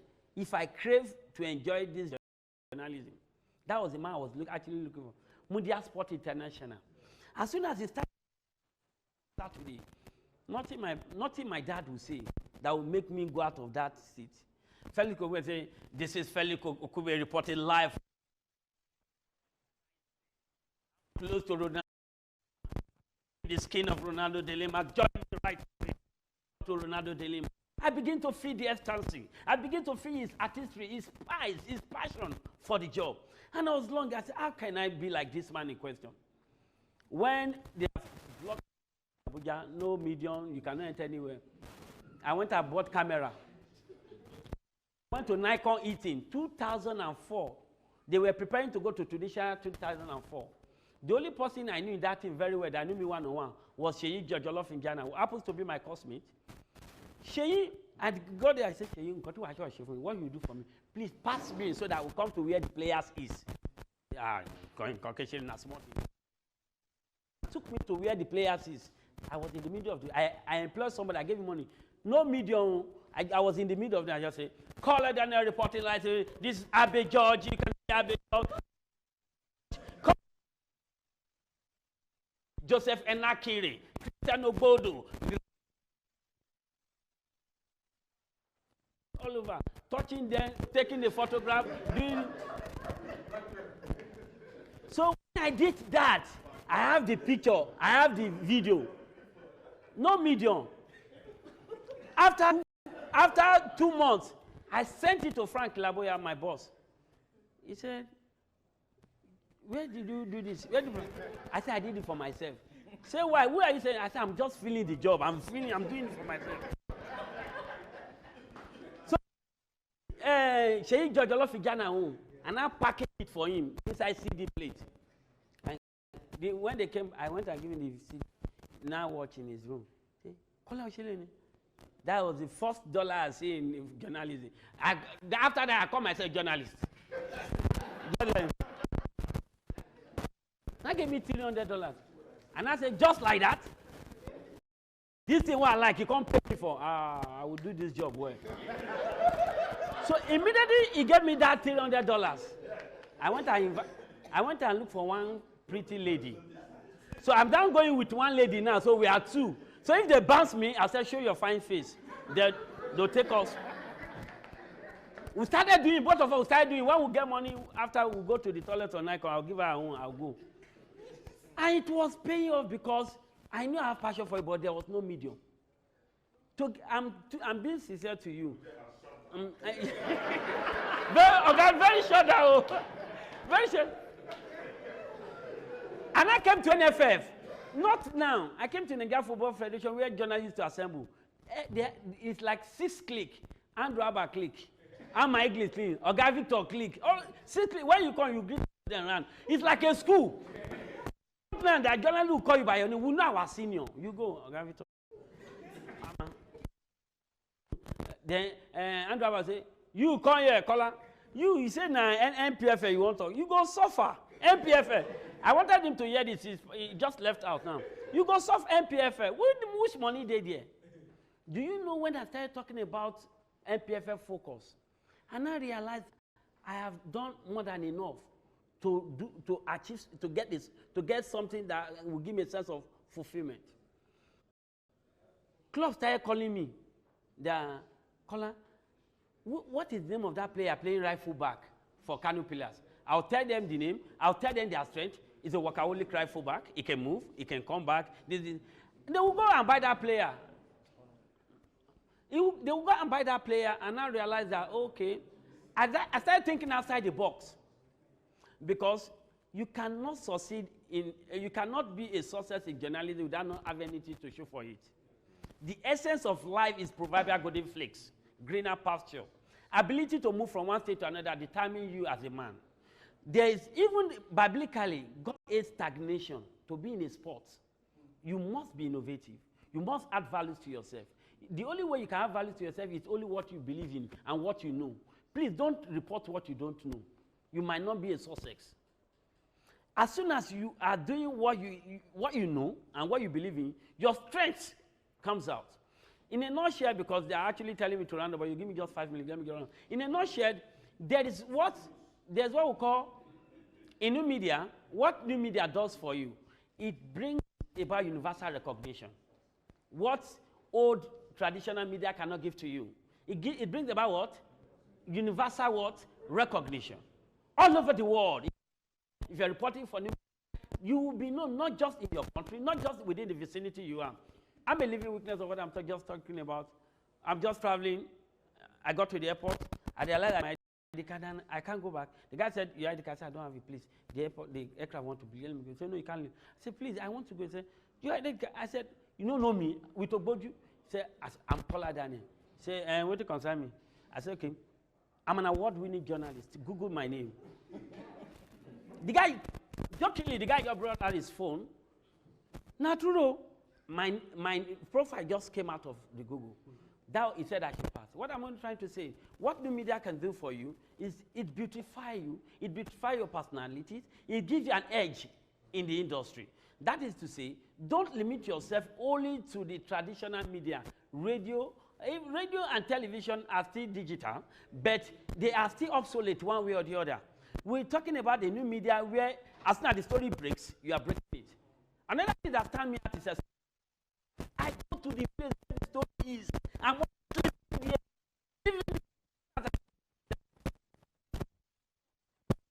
ground. What's this?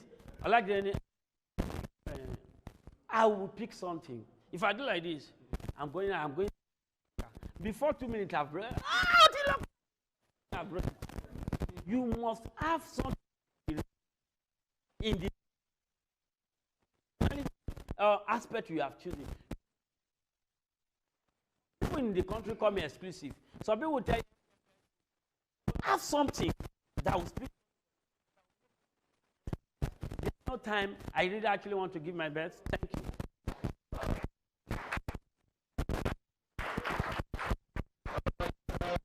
Don't go away. We will take questions. Let me make it.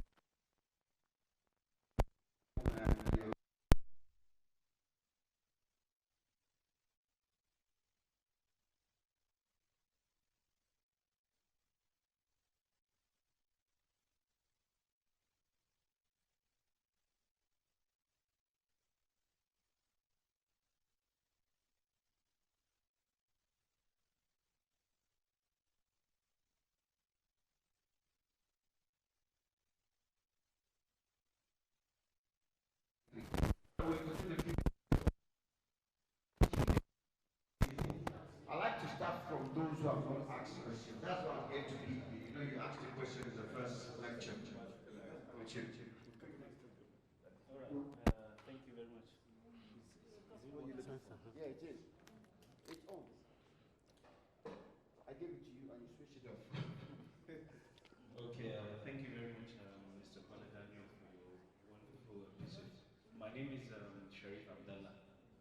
I'm the head of sports department of Cool FM, Wazobia FM, and Ario Radio, an extension of Cool Wazobia Info here in Abuja and Lagos.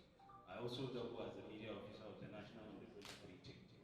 You've said more than enough, Mr. Kola, which is commendable. And from the look of things, the new media is a welcome development, like one of our senior colleagues actually talked about. The world is more like a village.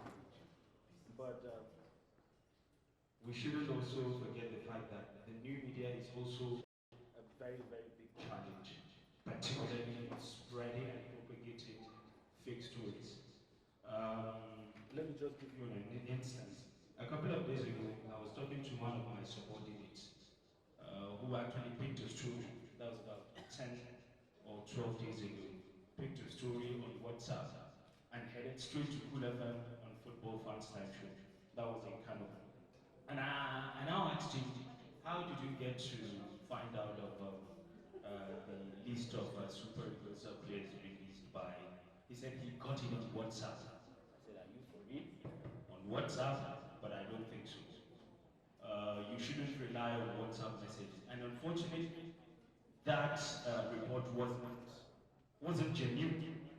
So we have to find a way of apologizing to our dear listeners out there.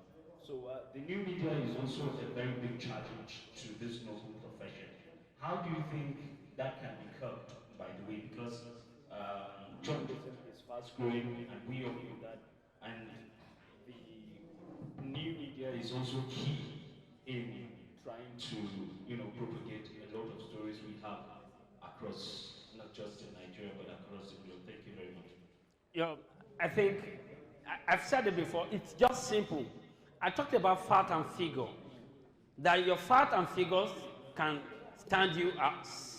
Let's have one house, please.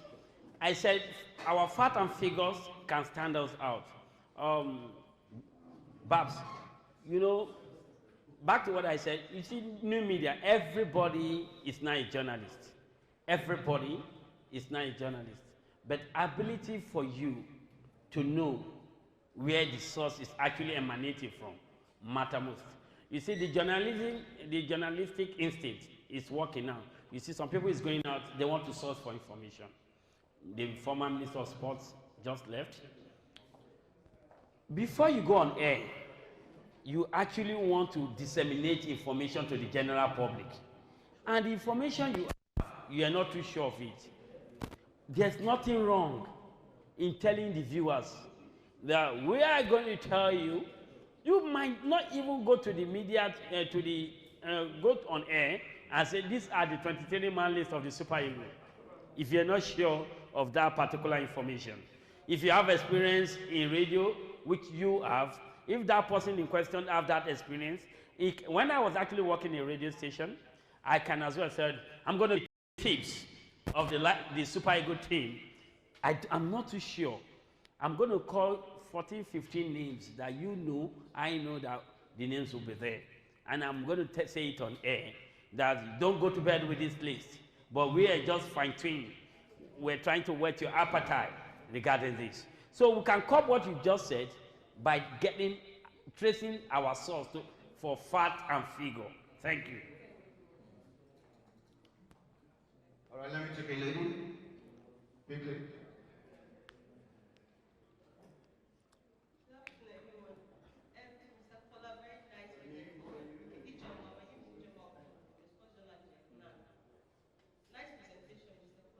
Thank you. How do we address the issue of clickbait, when it comes to headlines in some of these online media places?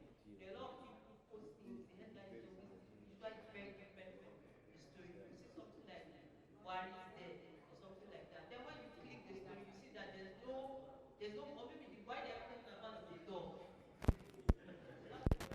Ijoma, I said something that your headline must be catchy. You see what you just said right away is practicable in journalism. Sometimes you try as much as it can to arouse your listeners or your readers. And there's a way you can go about it. You know what you just said now? That your headline does not have what is inside the body of the story. No. I was privileged as a media aide of the Minister of Youth and Sport Development. There was this press statement I sent the day before yesterday that said Sunday Dare to train Adeyemi, one boxer. So, some journalists could have gotten that press release. I used the word trained here. For you, as soon as you're reading that, when this man turned teacher, I don't know, maybe you get it. But in the body of my press statement, you'll be able to understand that what I meant was Sunday Dare is going to sponsor the child to school, give him stipend. He's still training, yes or no? But that headline is catchy for me so that my readers can easily go and read that particular press statement. You see, in communication, there's what called serial destruction, perceptual destruction, and semantic. If your headline is perceptual, wow.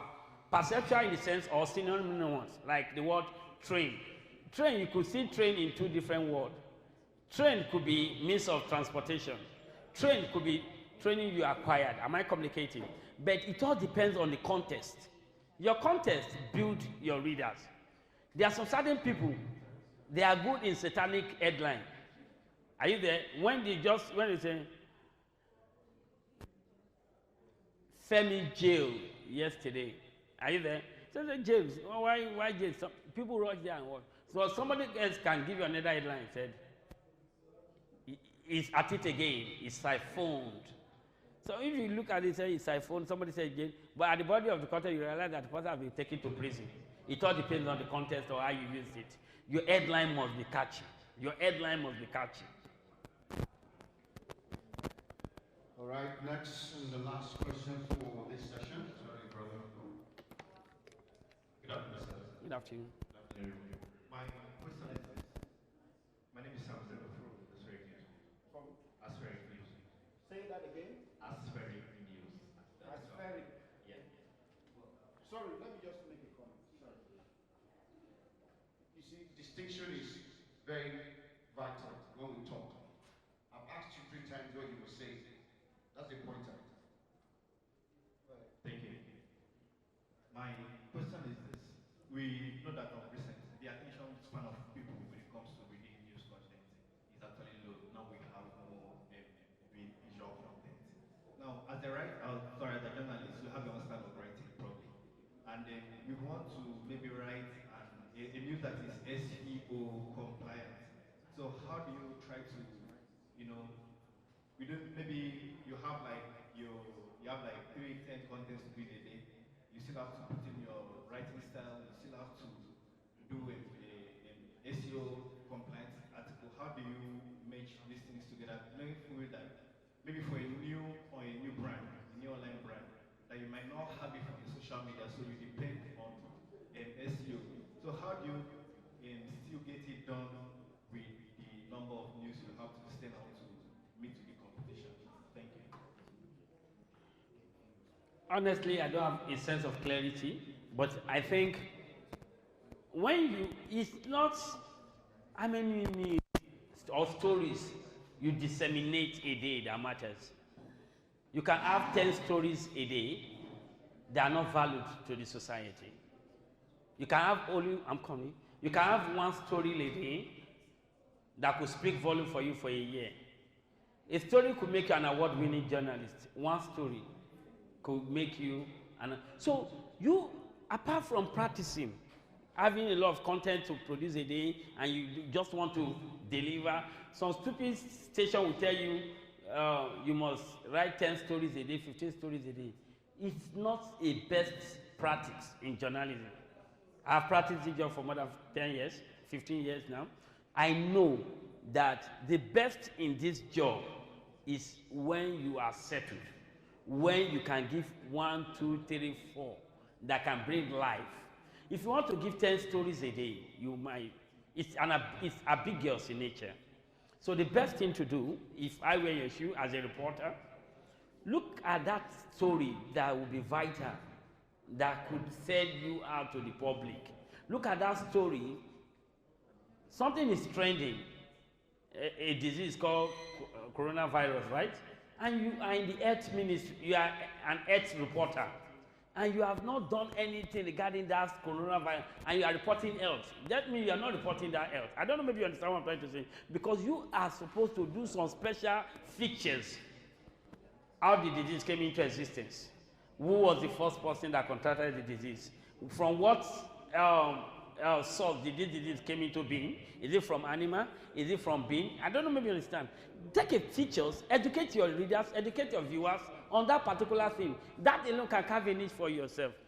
But somebody who's covering health could not do that. That's completely wrong. So what I'm only trying to say in essence, it is not how far, it's not must that you have to publish 10 stories a day. If it's one, let one is one and let it have a meaningful thing.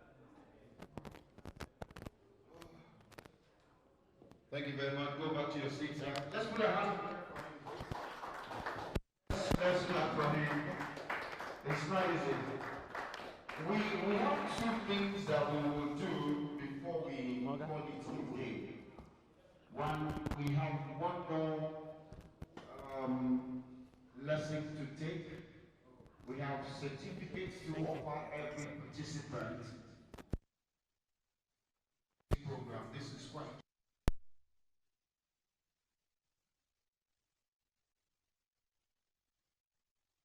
You don't leave here today without your copy of the certificate. Please, I crave your indulgence.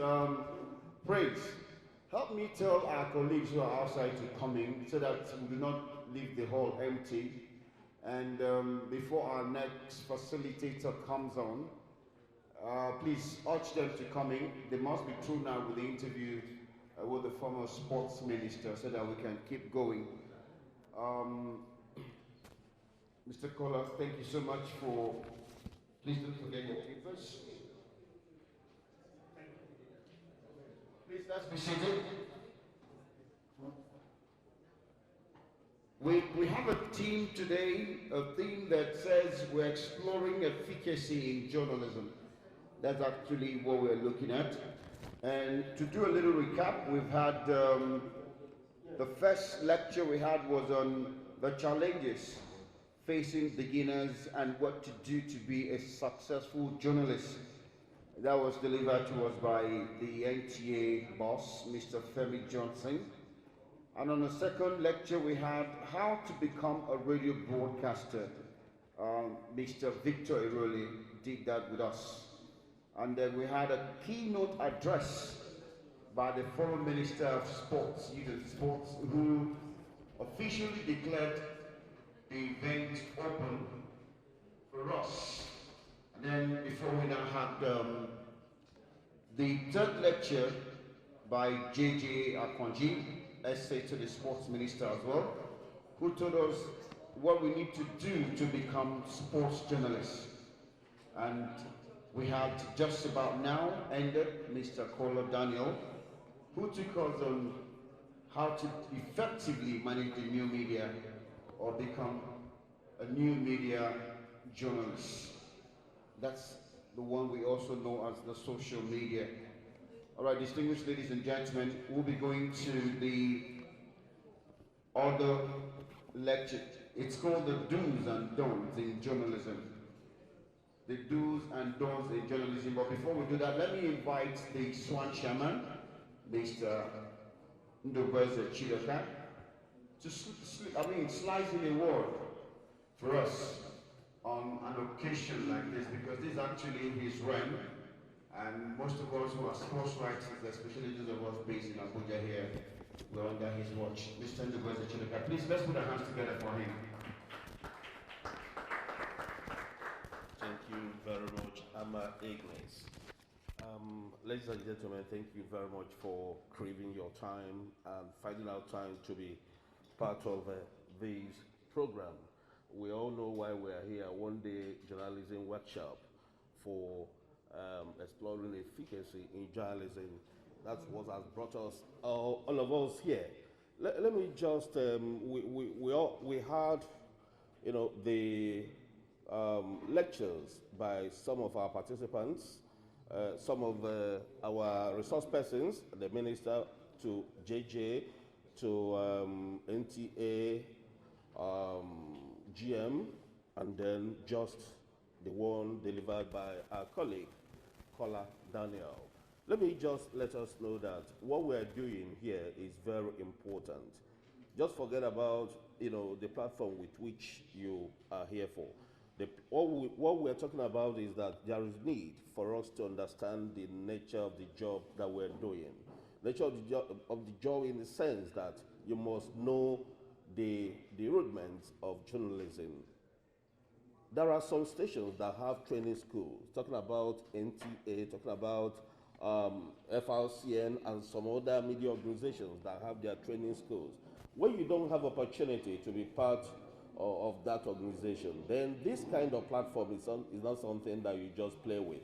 And that's the more reason why we must take it seriously, and the more reason why we must listen to some of our mentors, those that had experience in one way or the other. It's very, very important.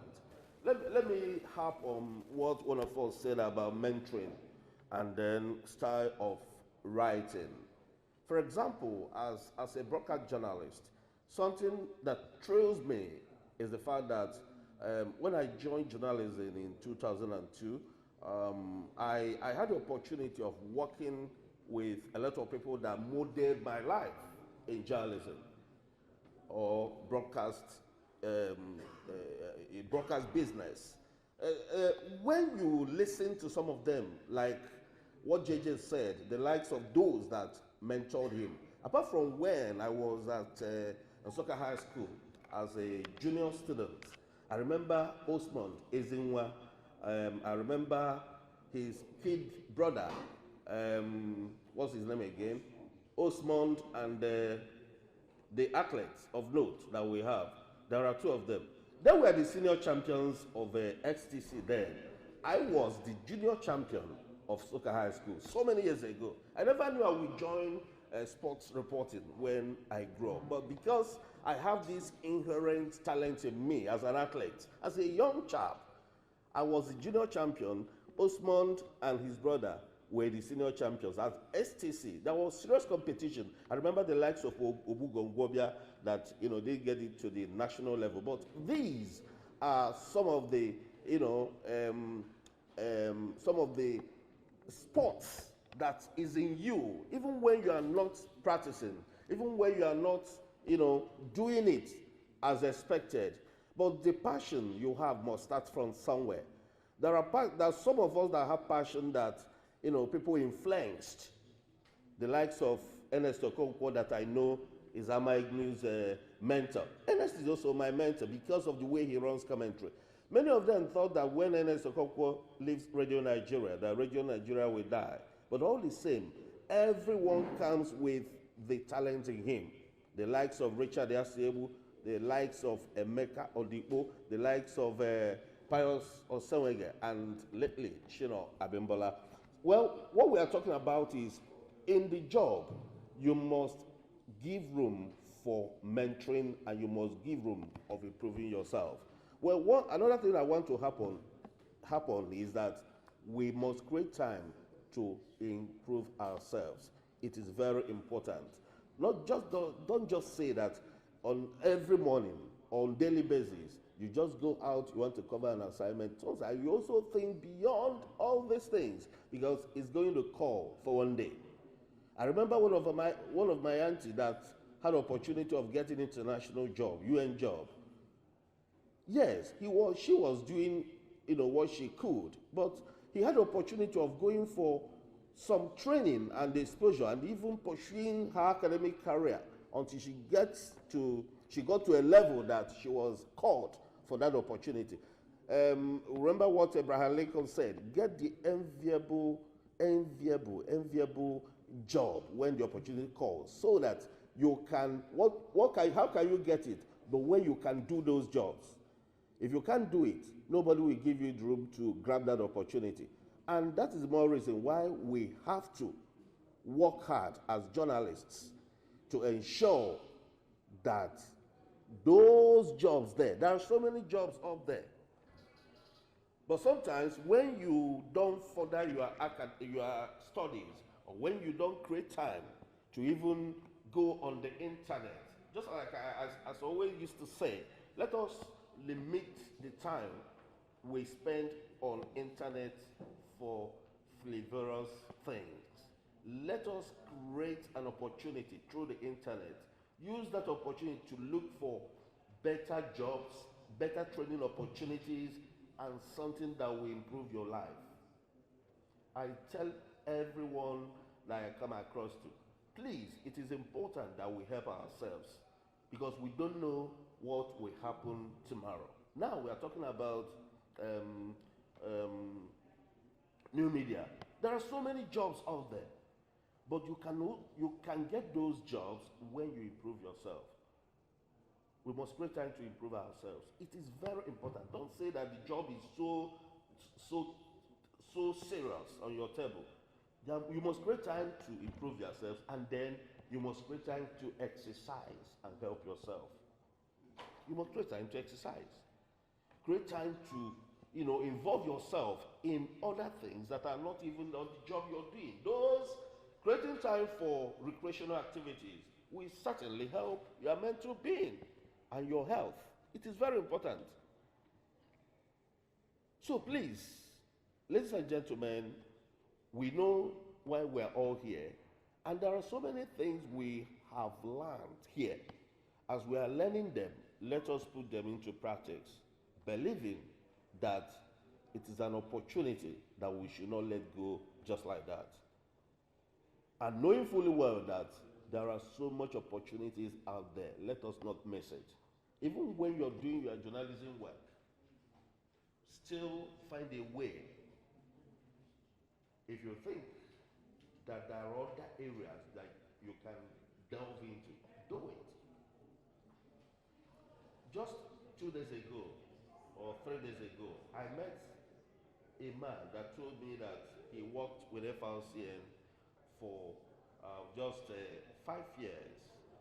Presently, he is one of the commissioners of in Anambra State as Commissioner of Information. And when he told me those people that influenced him, I was particularly happy because I met those, I worked with them. So many bosses that influenced you. So please, let us try as much as we can as journalists, as media practitioners, as those that want to be in the forefront of media business in Nigeria in no distant time. Let us model our lives, our style, so that we'll not disappoint our families and even our spouses wherever we find ourselves. Thank you very much for the opportunity, and I pray that we still create time to involve ourselves in so many other activities that will better our lives. It is very important. Thank you very much.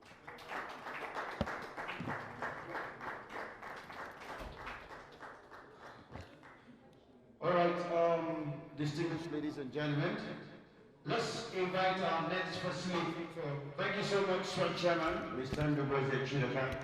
We have a great Amazon in our midst. She's the Chief Executive Officer of the Film Foundation. She's also a media practitioner. Sister, one who has also taken the world by storm with her singular efforts in reshaping the life of women. Just very recently celebrated the International Women's Day in the grand fashion. Please, let's put our hands together for delectable Adirunke Bello. Please, put your hands together. Can somebody help me walk out to the high table? Thank you so much. This way. This way, quickly. Keep clapping for her when she comes here. Keep clapping for her. Please make way. Thank you so much. Please don't stop clapping. Yeah. Are you ready for a lecture? All right. She will be taking us on the do's call them. She'll be taking us on the do's and don'ts of journalism, but please be seated. Let me invite a bigger crowd to come here. So that we can all listen. You can start. Let me tell everybody to come. Madam, just come and start. Let me tell everybody to come in. Thank you.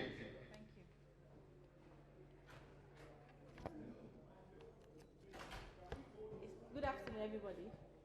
He said I should come and stand, so I will stand. I should start? Okay, all right. Good day again. My name is Aderonke Bello. As you, some of us know, I'm also a journalist, of course a sport writer. And it's a pleasure to be here. I just got to know I'll be speaking like less than 48 hours ago. And he told me that he would want me to be part of this. And okay, I thought, okay, what will I say? What will I do? Then here we are today. So I believe one way or the other, we are journalists. One way or the other, we are newsmakers. We are image makers. And what makes, especially for the beginners, people who are trying to begin, who want to start journalism, people who want to start reporting news, people who really want to make a career out of journalism. Because if you ask me, sometimes I've made this comment in some other platforms that some people found themselves in journalism because they couldn't get themselves, they couldn't get a job, they couldn't get employed.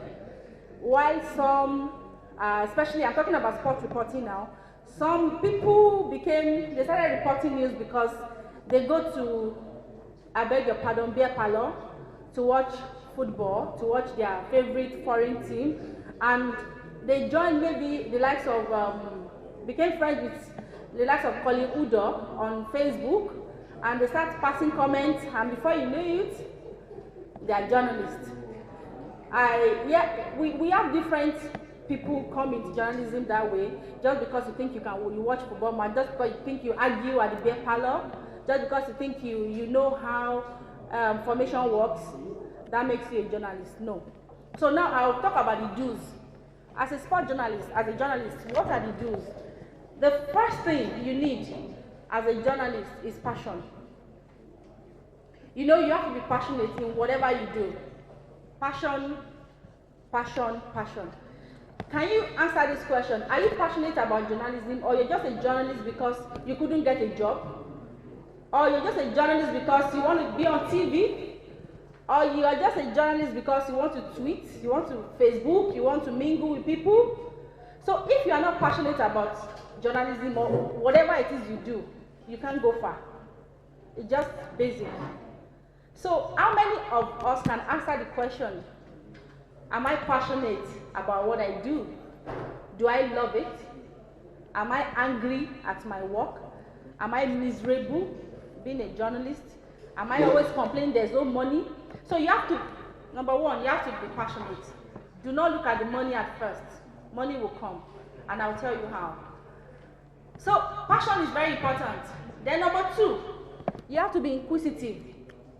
You have to be some kind of amebo, as we all do. We are Nigerians, we know the meaning of what amebo means. You should be inquisitive. You should be interested to know about everything. You should pay attention to details. You should be a detailed person.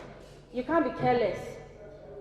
You cannot be careless, because if you are not careful, just a single phrase, a single word, let's say, for example, come, can mark a report of 1,500 words if you are not careful. So what am I trying to say is that passion, number one. Number two that you need, like I said, you have to be inquisitive. Inquisitive means asking questions. You have to be bold enough to ask questions. You have to be bold enough to go to any newsmaker. You are a journalist, you can walk into anywhere to ask questions. Either they will say, we can't tell you anything, no comment. And that is story on its own. No comment can be reflected in whatever report you're doing. Talk about radio, TV, social media, newspaper, you know. So that's number two. Number three, what I'm going to tell you, the third thing is you need a mentor. So who is your mentor now? So you want to be a journalist and you don't have a mentor, someone you look up to. I'm sorry for you. Not people, you're just saying. So you need a mentor. So someone you think is doing well, I'm sorry to say, some people are been on the job for years, but they are not qualified to become mentors. Yeah, I mean, it's like that. Even in banks, in the banking sector, petroleum and all of that, even teaching. Some people might be, they will tell you I've been on this job for 30 years, for 50 years, but they cannot mentor people coming up. So, who is your mentor? Who is your mentor? Who are you looking up to? And why? Why do you want that person to be your mentor? Why do you want to learn from that person? They must be doing something right. They must be doing something that is in line with your goal, your vision, what you want to become. That is number one, you have to be passionate. Number two, you have to be inquisitive. Number three, you need a mentor. We all need. I have my mentors. I don't joke with them. I go to them up to now. I'm still learning. I ask questions. You know, so you need a mentor. Then number four, of the do's that I'm going to talk about is that you have to be very, very, very, very, very confidential. Journalists, some of us are very loose. We talk anyhow. I take pride in investigative journalism in sport. I say that with every sense of humility, that I'm the only female sport journalist, sport investigative journalist in Nigeria. I've not seen a sister that can, I've not seen that lady that can say that, okay, does investigative, I'm talking about hardcore investigative journalism in sports. I've looked around for that. I've not. I've been able to mentor some people, but along the line, they become so scared that what if I put it, they will come for me, they will kill me. I'm standing here. I've been trailed severally. I've been blackmailed. I've been lied against. I've been accused just because I stand for them, because I do the right thing. But you know what? That will not change who I am, because I'm passionate about what I do. So trials, tribulation, cheap blackmail, gossip, envy cannot change who I am, what you stand for, if you are passionate about what you do. So you have to, you really, really, really have to be very confidential. When people trust you with information, you should be able to keep their information. Wherever they take you to, wherever you find yourself, I have access. I've been privileged to have access to a lot of documents. Some people are always, they're like, is it not the brother? Is it not uncle? I can never tell you my source, and you cannot know my source. You can only guess because of my closeness to Ama Ignis, you think is the one that is feeding me information. No. People can only guess, and you know what? It is allowed to guess. You are free to guess. That is your business. What business is that? Do you have the right documents that you're working with? Because sometimes people, they feed. I've been privileged also to be mentored by Omoyele Sowore at some time, at a point in 2012, 2013. I was one of his mentees, and he said to me that people talk about Sahara reporters, this and that, and you know what? We get documents of that could be as it could be going to 200 pages, 500 pages, and you know what? They are all fake. Some people, because they just want to rope in some people, they will just come up with fake document and give to you. So if you are not careful, you publish the fake document, then you find yourself in deep trouble. Court case and all of that, your integrity is at stake. So you have to be, before I digress, you have to be very, very, very confidential. Your source is your power. Every journalist, especially the beginners, the secret to a successful journalist is your source. I'm not talking about sport journalism now. I'm not talking about the normal sports match reports. I don't think in my life I've ever done any match report before, because anybody can do it, even from a beer parlor. You can do a match report, you can review a match, but we're talking about the story. After a football match, have you ever tried to talk to a coach to get their views? Have you ever called players to get their views on matches? Not writing the same thing everyone is doing, not doing what everyone is doing. Have you ever tried? It's breaking. So, have you ever tried to be different? Do something differently? You know, so before I say this, before I go far, let me just say to you that you have to be very confidential. Your secret, your power is your source. And if you are able to keep information, if you know, our people, some of our people, I'm sorry, they cannot keep quiet. If you know you cannot, don't go into it. Don't rope anybody in, don't put your source in trouble. If you know that you're going to get this information and you're going to put it in the news, and you're going to mention the name of the person that gives you the information, don't go ahead with the story in the first place.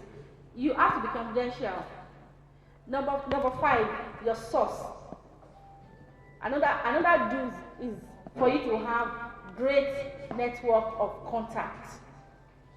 People ask me, okay, you do this, are we not in the same swan together? Majority of the people I know, 95% of the people I know today is through journalism. 95%. Even the woman I work with right now as an essay is through journalism.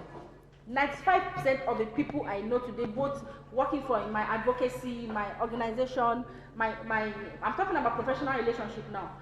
95% of them are through journalism. So how do you do it?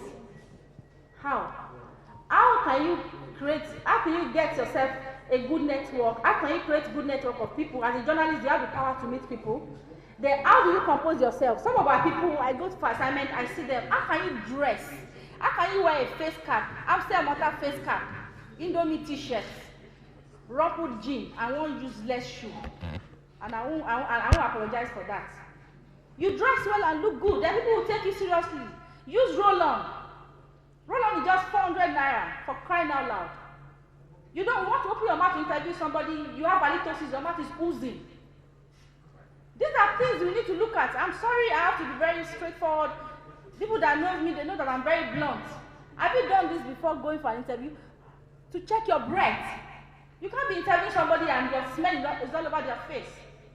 We were at the NFF one day, and a woman, she's a sport person, and she's also an honorable member. One of us were interviewing at the NFF that day, and she said to me, "Your mouth stinks. Can you get off?"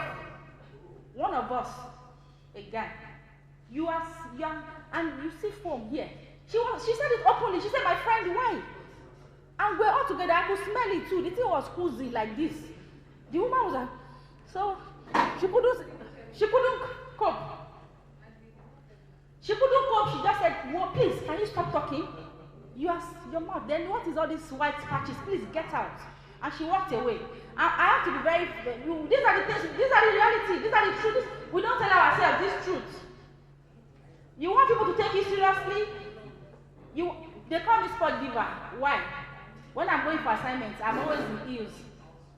I will go into the stadium, I wear my heels. They will look for maybe collar or somebody to hold. I will still wear my heels like that. I will do my makeup, dress well, because I'm looking for somebody to collect the card and go back and say, "Good afternoon, ma. What can I do for you? How can I be of help?" You network. But if you have halitosis, you smell, your sweat is smelling. Somebody's talking to you and they could smell your armpits. When roll-on is only 500 naira. I'm sorry, I need to say it. What I'm trying to say is you have to be clean, look good at all times. It's not easy, even if it's, yes, I have to say it at one point in time. Even if it's second-hand clothes, wash it, iron it, look good, come out, shave, make your hair. If you don't wear makeup, let your face be clean, no oil. Then approach anybody. Your contact is your secret, journalist. What kind of journalism do you practice when you don't have contact? You cannot scroll your phone and make calls to people or newsmakers. So anyway, that's by the way. So our hygiene is very important as journalists. Then who are your friends?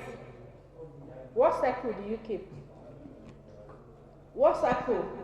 Which circle do you belong? Have you asked yourself? Who are the friends you have?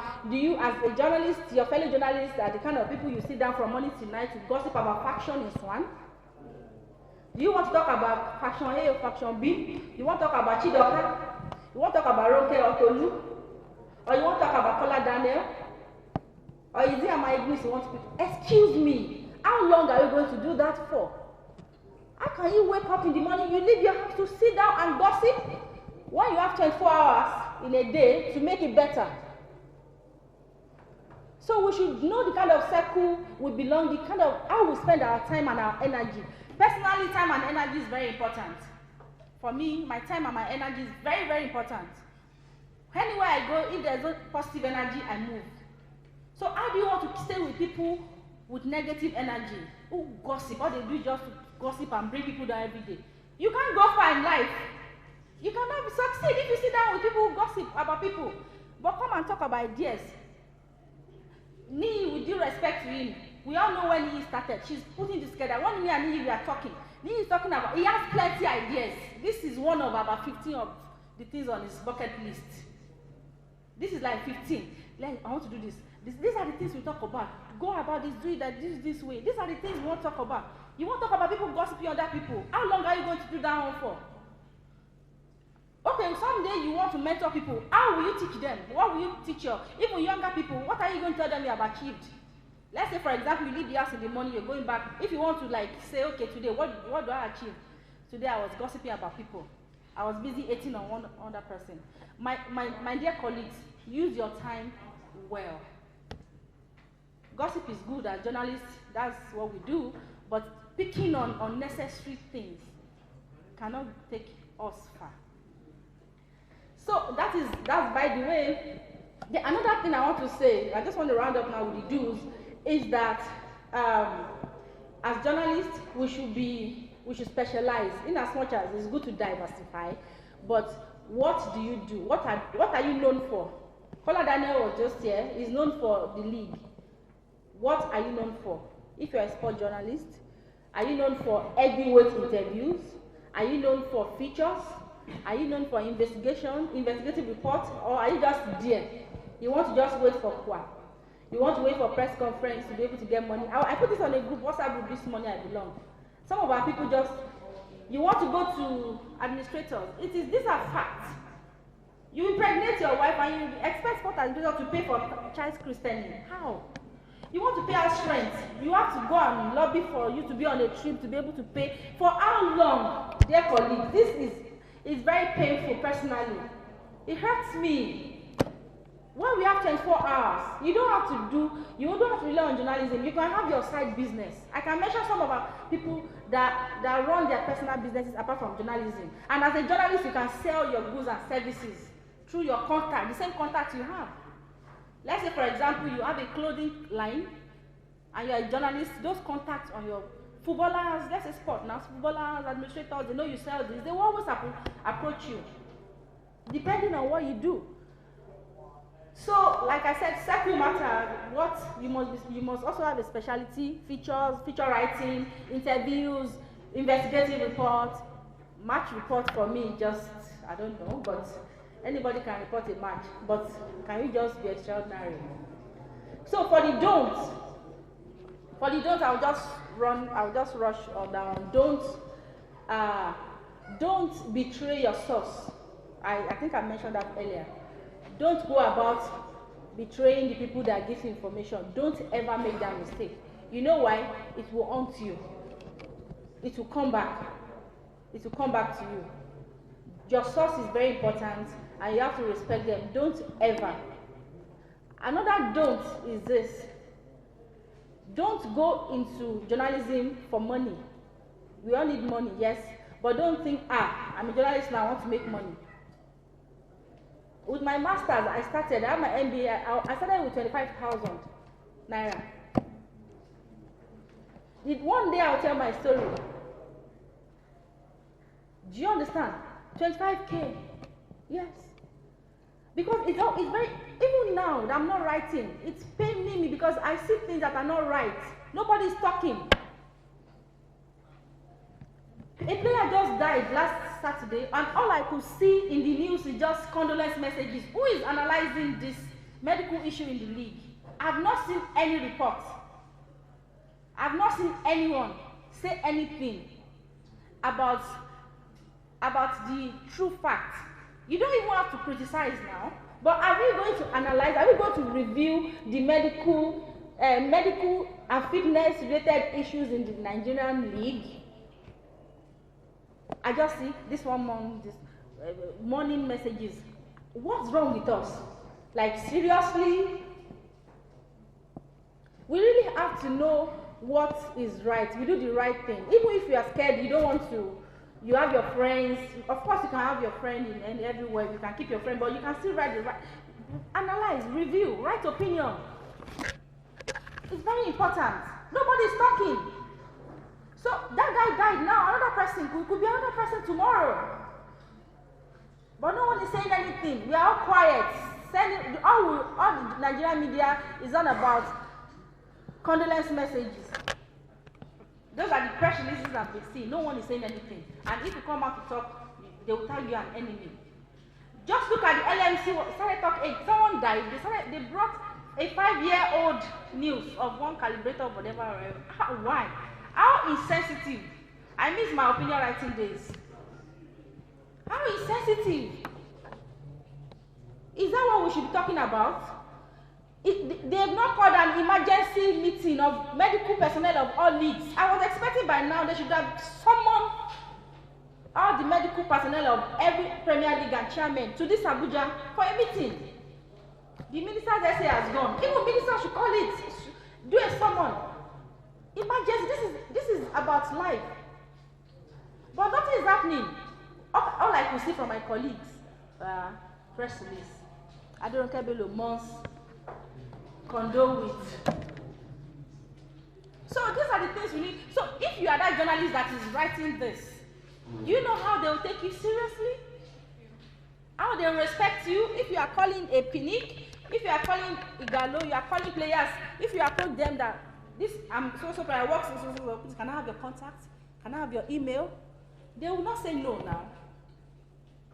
They will not say no to you. Then so it's really, I can go on and on. But I'll just round off.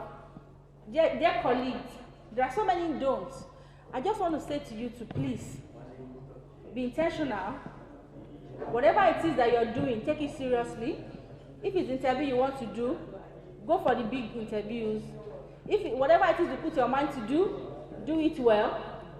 And I'm always here. If you want to ask questions, if you want to further your career, or one or two contacts I can always give. If you need questions on interviews, fine. Nee is also available. Then this is our chairman, FCT chairman. You should also move closer to him as well. You need people like that to help you. Especially, I'm talking to the beginners now. You need people to really support you in your journey in journalism. Thank you very much. We can clap better, please. You're tired. We can clap better. I know it's been a long day. All right, it's question time now. Don't forget, for every facilitator, we have questions. So feel free to ask your questions, and Adoro will do justice to that. All right, let me start with my vice chairman. Sorry, vice chairman, I want to ask question. My name is Okosi Menitolulapo Okosi, and I have the privilege of standing on the board yesterday with the Minister of FCT. My question is, please, this way is a question for you. My question is, how do you find a balance between a job and a career? How do you find a balance between a job and a career? Thank you. As individuals, as humans, we all have our preferences. We all have our mission and vision. And that kind of question for an adult, I'm not sure if I can answer for anybody, depending on who you are, what you want. But to balance it, I said something earlier on about for me, the importance of time and energy. So, if you want, you have a career, you have a job to do, and you have a career. I found my own balance because I prioritize. Like, I know I will be here at 2:30, and he said one of the facilitators will not be around, and I have to find a way to just juggle it and to like every day, even as a reporter, when I'm waking up in the morning, I know what I'm doing between 10 and 12, between 12 and 2 and 4 o'clock. So that job you have, there's no way, even with bankers, there's no way your job will not allow you to pursue your career. All you need is just to prioritize. Be at the right place, and it's not easy, but try to be at the right place at the right time. then you need to move closer to people that will help your destiny, people that you think will help you to get to where you're going to. Like me, I don't keep the wrong, you can't find me in the wrong circle. It has to be friends with benefits. Tolu, for me, it has to be friendship with benefits. If I'm not benefiting as a friend, I'm not your friend. It's selfish. You think it's not selfish, but you have to know what you want. It has to be friendship with benefits. If I'm going to spend 30 minutes with you, will it help my career? Will it help my job? If not, what am I doing there? I could as well just stay on my phone and chat. Just saying. Hope I answered your question. Right. I'll check from the lady. I'll check from the. I'm looking for the second of this microphone I'm holding. Good afternoon. My name is Tina. I am from Armed Forces Radio. Please, I need you to clarify confidentiality. Does it mean that if you're carrying out an investigation or if you're filing a report because you got it from a source, does it mean you can't reference that source? Or is it all the time? Can't you? What if the person allows it? That's what I want to know. I just need clarity. Thank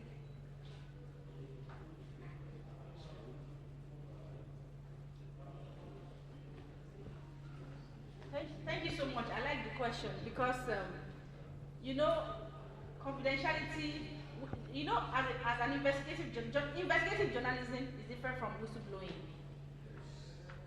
So whistleblowers can give you information and tell you, go ahead and mention my name. I'm the one that gave you the information. That is a whistleblower. Then, if you are writing some stories, reaction differs from, I'm talking about ad-hitting documents. Okay, I did a story in 2013, after the Olympics, Paralympics, I beg your pardon. Bolaji Abdullahi was the sport minister at that time. All their monies were not remitted to them. And according to the budget and the documents that were sent to the presidency, they claim they have been paid.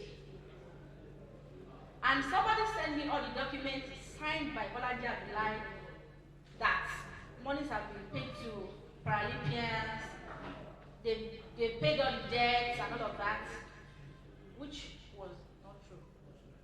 So I got this document. It was published word for word. Then reaction from Paralympians, their voices, then I worked in Premium Time, that time I was Premium Time. Their voice recordings were, they were uploaded on the website as well. This is different. I cannot mention my source.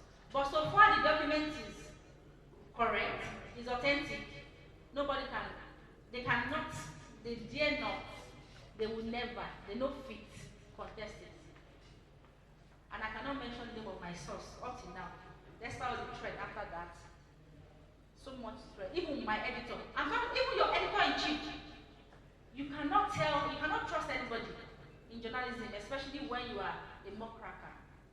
If you are the type of person that is into ad-hitting reports, you can't trust anyone. Like me, I don't have any close friends. I don't have any best friends in journalism. Everyone is my friend. They are all my associates. Some are my acquaintances, but no best friend. You have to draw the line, or else they will set you up. Some people just for 50,000, they can just set you up like that. So I draw the line. My associates, my acquaintances, my friends, I know who my friends are. You know what I'm trying to say? So when somebody is reacting to a story, you can put it confident. If the person now said to you, you can mention my name, then you mention the person's name. But the person that is even giving you a very sensitive information, that is giving you the go-ahead to mention their name, you have to be careful. It could be fake documents. The person could be maybe someone that is aggrieved, that's trying to use you. Some people also use journalists, if you don't know. They try to use you to reach to, to get to the other person. So you have to balance it. It's not left to you to be able to know, to think that, okay, what is this person giving me? You have to ask for it. Seek the intention of that person, that document, that information. Like me, if I'm telling you, if information that somebody is, let's say for example, someone is gay, someone in a top official is gay, and I have his pictures, or you not ask me, why are you giving me this information? You have to question the intention before you now go ahead with the story. If I now say, yeah, mention my name,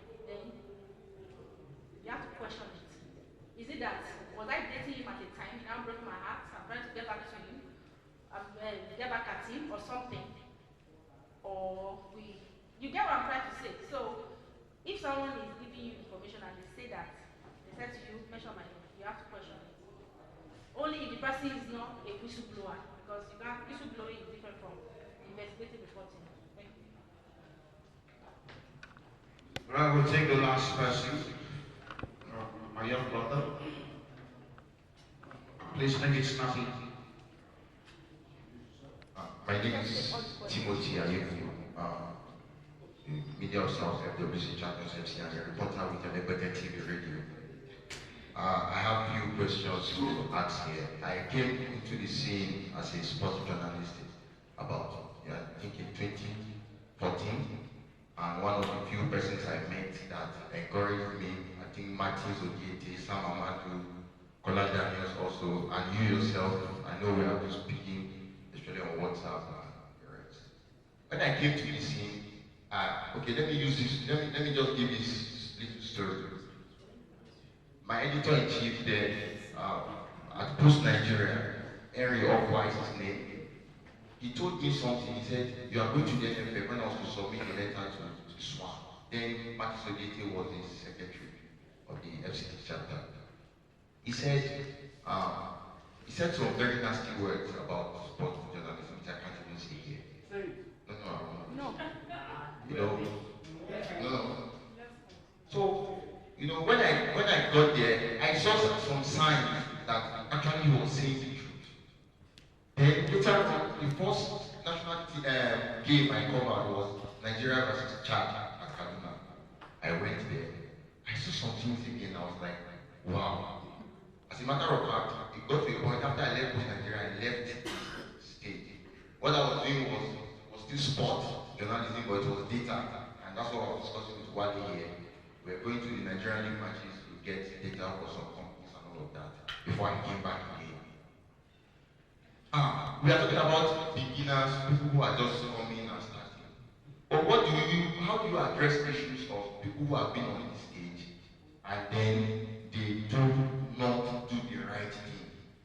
We talk about integrity. You talk about talking anyhow. You see a journalist who you are supposed to look up to will just behave, in a way that is very irritating. And somebody who probably you are just coming and you want to keep integrity. You don't want to identify with such person. Then another question I want to ask is, how do you handle situations where you try to approach a source? There is a norm now here in journalism that certain administrators are already known to certain journalists, and then if not them, they may not want to speak with, especially or if you are not known, they will not want to speak. How do you handle such? Then somebody I just gave me paper now. Why are we not having more women in sports journalism? I was just about to ask that. I'm an advocate of women football. I think you are aware of that. I've done a little because I had my own football club before financial issues. Why are we not having more women in sports journalism? Thank you.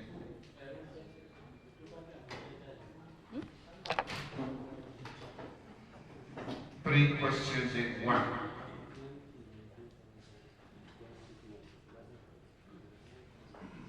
Okay, your first question is just say it. Your first question is. It has to do with integrity.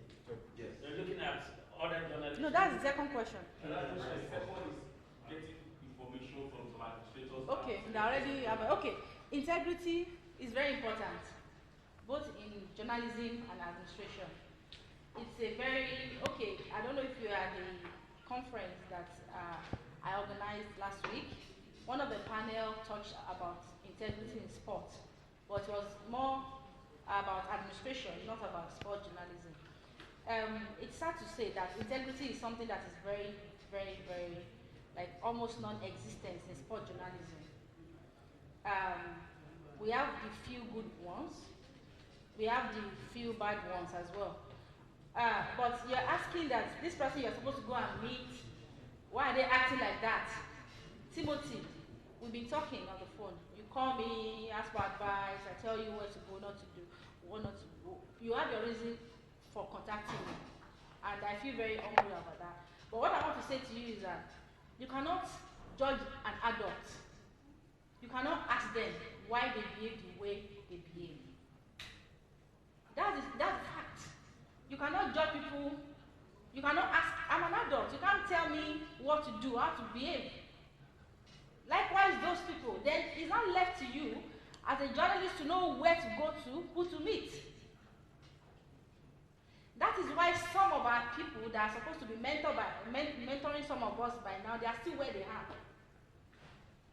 That is why they will still sit down and gossip you that you're doing, that you're supposed to mentor you. They still get themselves, they compete with you. The younger people find themselves in unhealthy competition with senior colleagues who are supposed to be mentoring us. Okay. So, can I just say one word? You see, sorry. Go ahead. You see, I'm just, there's this bunny criticizing me while she was talking. You see, you don't, in the journalism, mostly in Abuja, I'm using Abuja as a case study because I practice here. There was a time, it's like a court. As in, you see this clique, you see this clique. They don't even want you to break into them. Do you know, somebody will not even give his phone to have a contact. To have a contact of administrators in Abuja becomes a problem. You must go out of your way. And don't be frustrated by anyone. In as much as you are focused, you are keep your aim. I keep saying it and I'll say it to you. I'm a success in journalism. There's nobody that cannot be a success in journalism. Why? Let me tell you back to what Lucas said now. We are four moving then. Me, Aaron Barrow. Right? We go to cover Super Eagle match. We travel together. We do a lot of things together. Your personality matters most. I stop without sense of sincerity. I stop collecting quack. As in going to events, wait to collect that 35, bring 500, collect 2,000, bring 2,000, collect 1,000. I stop collecting, this is wrong, I stop collecting when I don't have money. It's not because I have made money, no, it's personality. I've seen events will go to, they'll bring the money. It's not as if I don't need the money. But I want my personality to speak volume for me. I've seen where they'll bring the 50,000 and they're sharing 4,000, 30,000, they're giving. The same administrator who is giving the same money, just send me your account. I will give you the amount he gave Google. I don't know, maybe you understand. It's your personality. It's the way you choose to live. That you see, there was a time everybody that majority of journalists sitting here will know this. When Giwa case and Amadu case was for those who are very conversant, it's very wrong in journalism. How can you call yourself a journalist and you were putting on Giwa shirt and you were saying you are pinning? You know we have pinning 11, Giwa 11. I call it and I choose not to support anyone. I'm just posting the story. When they are arguing, when they are fighting the platform, I will just come and drop the story and go. You cannot live. It's very wrong for you to be linked to it. How can you be a journalist and carrying a bag of an administrator? You have lost the personality. If you are defeated already, you cannot write about that one. Anytime you are with an administrator and he's not conscious of you, you are no longer a journalist. He's talking to his officer, please don't write this. That means he's conscious that you have a professional that can give you. But anytime they are talking to you, they are very comfortable. The money they are supposed to give to you are somebody because they are close to you. They will go and give to your enemy, the one they are fighting with. They say, please let me call you Kebele. They'll dash 100,000. You that you are forming friendship, they'll give you 5,000. Because she is a professional. Because she can nail them anytime she wants to nail them. And before you know it, she begins to go. She begins to grow. In a nutshell, please, you must stand out. And one thing that can make you stand out is your content. What you believe in is the only thing that can make you stand out. And if you're doing that, results will come. Content, don't forget, you can meet anybody for contact. Contact is important in journalism. Work smartly is important. Don't do a bad job. We have people who are putting 30 years in this job, nothing to do for you. I'm not mocking them, but you must not live in that category. I have the mentality they say journalists don't buy cars, journalists don't build houses, journalists don't do important things. I want to end it this way. Even though I don't have anything, I'm proud to tell anybody that cares to me. I have covered all FIFA and CAF organized events. I think that is a success to my career. I have covered all FIFA and CAF organized events across the shop this country. That is a success. You work towards that. How do I cover Nation Cup? Where do I get sponsors? How do I source for money? You save. When I started January, I used to save to travel out. Before NFF, now say color damage. Because when I say to travel out, I will do stories, the point people ask, you they sleep, so that they can feel my impact in that. You go to event, you snap a picture, you are not doing stories. People will be looking for Kwa. Going from one administrator to another, when they are coming, the administrator will say, they're not the come. Oh, they don't. I keep telling some of them, I say, I'm even richer than you. I tell some of them face to face, no, I get money pass. So you have sometimes you want to interview them. Genuine mind, but because they feel after the interview, you collect money, they say, I don't want to do that. Not because they don't want to do that. Because they know that they will ask for something. When you are calling an administrator, is not picking your call, there's a problem somewhere. That reminds me, I just want to, yes, I've not answered this question. Sorry. I've not answered his question. So I just want to chip in on what he said. He said a lot of things like heavyweight one. The only thing is that caller, you said that they will not send my account number, you not collect. So you are collecting, caller. That is a professional collector. So anyway, that's just on the light time. So just to add to what so adults they can behave well. You can't judge adults on how they act or how they behave. Some people are okay with stipends, some people are ambitious. I'm personally an ambitious person. Some people are not ambitious, they just want to get by, get the little money and move on. Some of us don't want to get by or something, just want to make impact. So you should know who you go to, because I don't know if you were here when I started. That's why I said you need a mentor. You need a mentor. Then look at a person. Some people don't want to give. Okay, I can tell you for example. Some people, I've approached some journalists, some senior colleagues for mentorship. They declined. I've tried to ask questions for them to support me. How do I do this? Instead of that, they will start laughing. Do I put this together? Can you give me this contact? They don't. So anyway, I'm so sorry. This one is moving. What? I'm so sorry, please. So you have to be intentional. You have to know who you go to for help. Some people too, you help them and the next thing they are chatterbox. Some people tell you they are godfather, and meanwhile they are empty. When you carry them like this, they don't have sense. and I'm not playing. They don't have any sense. It's just to gossip. That's what they know how to do. And sport journalists are very, very good with that.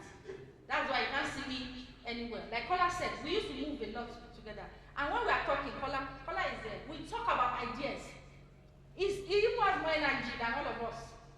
My clique then, Kola, myself, Aaron, we have AY Sugar then. AY Sugar was floating before NFF dragged him from us.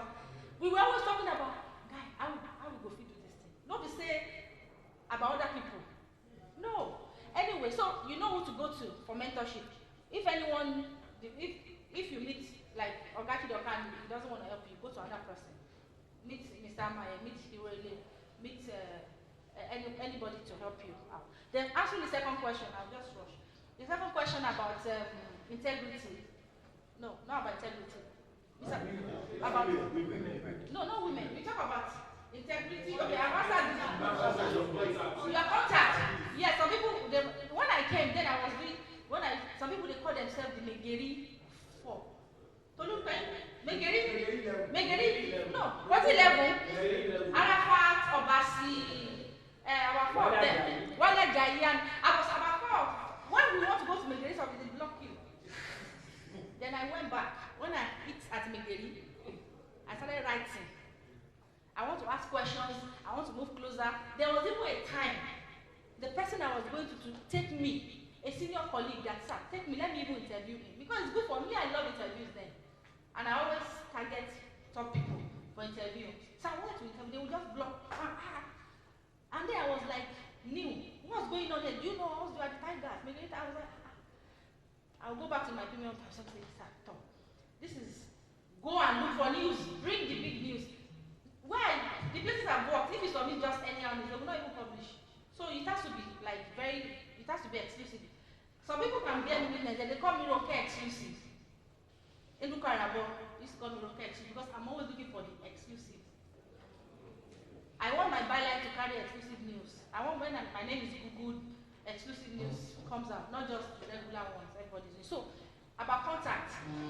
Then they were blocking me. Let me just rush. They were blocking me, then I went back, I stepped back, I looked at myself. Then all the things he was doing wrong, I started writing them. I wrote, so they said that with green then, they want to sue me to court. I told my editor, I said, let them go. He now said, come. He took me to a room. These are court cases. Let them bring their own. We'll have it.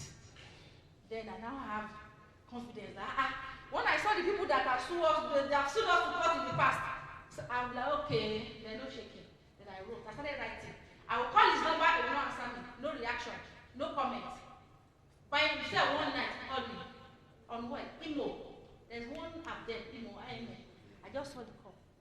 Then I think I was in Norway or so. He now called me. He said I've been trying to reach you. There was no WhatsApp that time, it was Imo. Imo and Skype and all that. But Imo is like, it was like WhatsApp that time. I just saw him. I was like, really? Good evening, sir. Your number is, I think I wasn't, I was lucky to be selected for the Global Investigative Journalism Conference then in Norway. So I was there, and I told him I'm there. He said, please, and I said, sir, but I'm trying to come now. He said, why? Why don't you come to me? I said, but your 11 tigers, they said I cannot see you. He said, when you return, come and see me. I called him, I want to see him. He said, let's see. I said, no, I'm not meeting you elsewhere. No way. I went there. When I got there, that was how we started talking. He gave me my interview. Anytime I want to write, I'll see Atako. But I'll balance my story. When they don't do I'll balance it. Anyway, so that's by the way. That's by the way. So some of you that think you own administrators, shame on you. Journalists, you think you are the owner of somebody. It's a big shame on you. You don't have shame. You should cover your face like with 2 eyes, eggs on your face.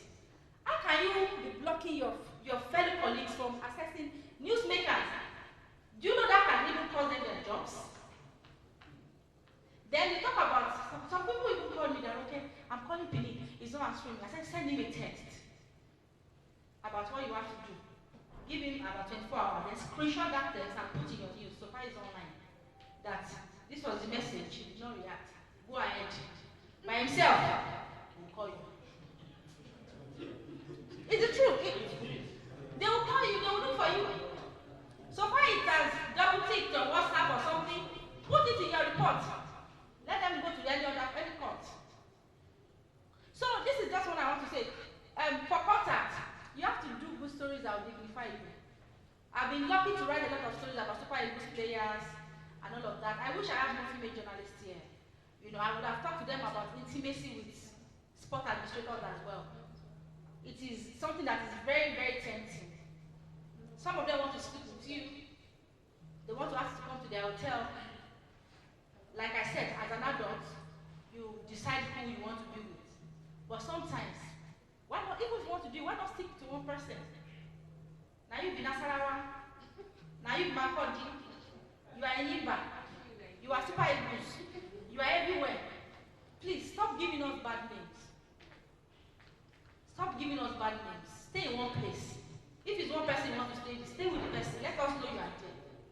Some of us, they know us like, okay, one of us, this is the person you are there. Not that you are everywhere. Please, let's stop doing this to ourselves, sisters. We don't have a lot of them here, a lot of female journalists here. Stay in one place. That takes us to the last question. Women in journalism. These are the things that for women in journalism, it's really difficult. I told you earlier that I'll be looking for that sister who writes ad-beating stories about sporting. I've not seen that person. Because of what? They are all afraid. Then some men also bully us too.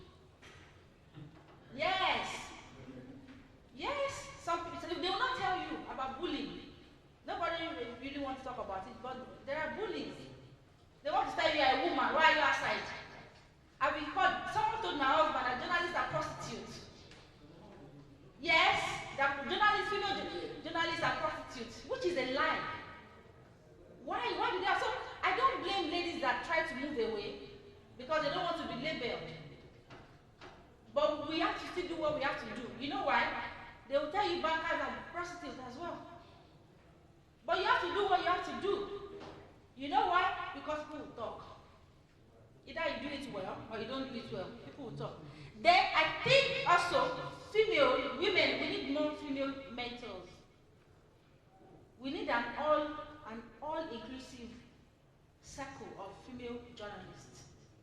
We need top ladies to also come out, to also mentor upcoming journalists, because it's really difficult to make it as a woman in the sports industry, being an administrator or as a journalist.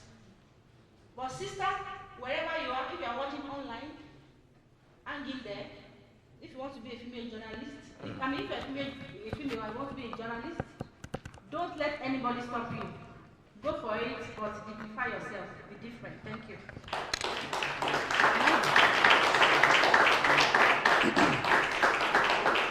Thank you so much. Please, let's keep clapping for her.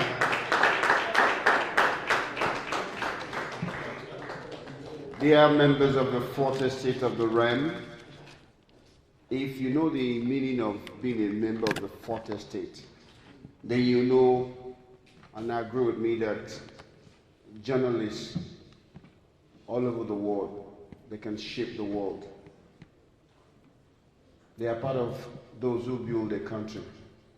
Whatever you write goes a long way to affect those sports administrators. Even if you're not in sports, but if you're in other endeavors, that's just the summary of it. So today we've had a lot about integrity, we had a lot about mentorship, we had a lot about preparedness, we had a lot about dressing the way you want to be addressed, we had a lot about research, we had a lot about investigative journalism, and we have a lot about choosing or having a focus. Do you want to go into print media? Do you want to be a social media journalist or broadcaster? If you're into social media, you're also a broadcaster because it's online. Do you want to be on radio and TV? Do you have the gift or talent? How do you hone or sharpen your skills or talents as a broadcaster? I think that's in a jiffy is the summary of what every other facilitator has said here today, and always being prepared and ensuring that you follow the professional ethics. Please, let's put our hands together for ourselves, ladies and gentlemen. We will be having certificates. Please, attention, Mr. Busari. We have something for us to eat and drink. That will come immediately while we're walking out. You just look to your right, and then we'll take it. But we will stand up. We'll take the national anthem. Mr. Nee, we expect that we'll pick our certificates here. Please, let's rise for the national anthem of Nigeria, please.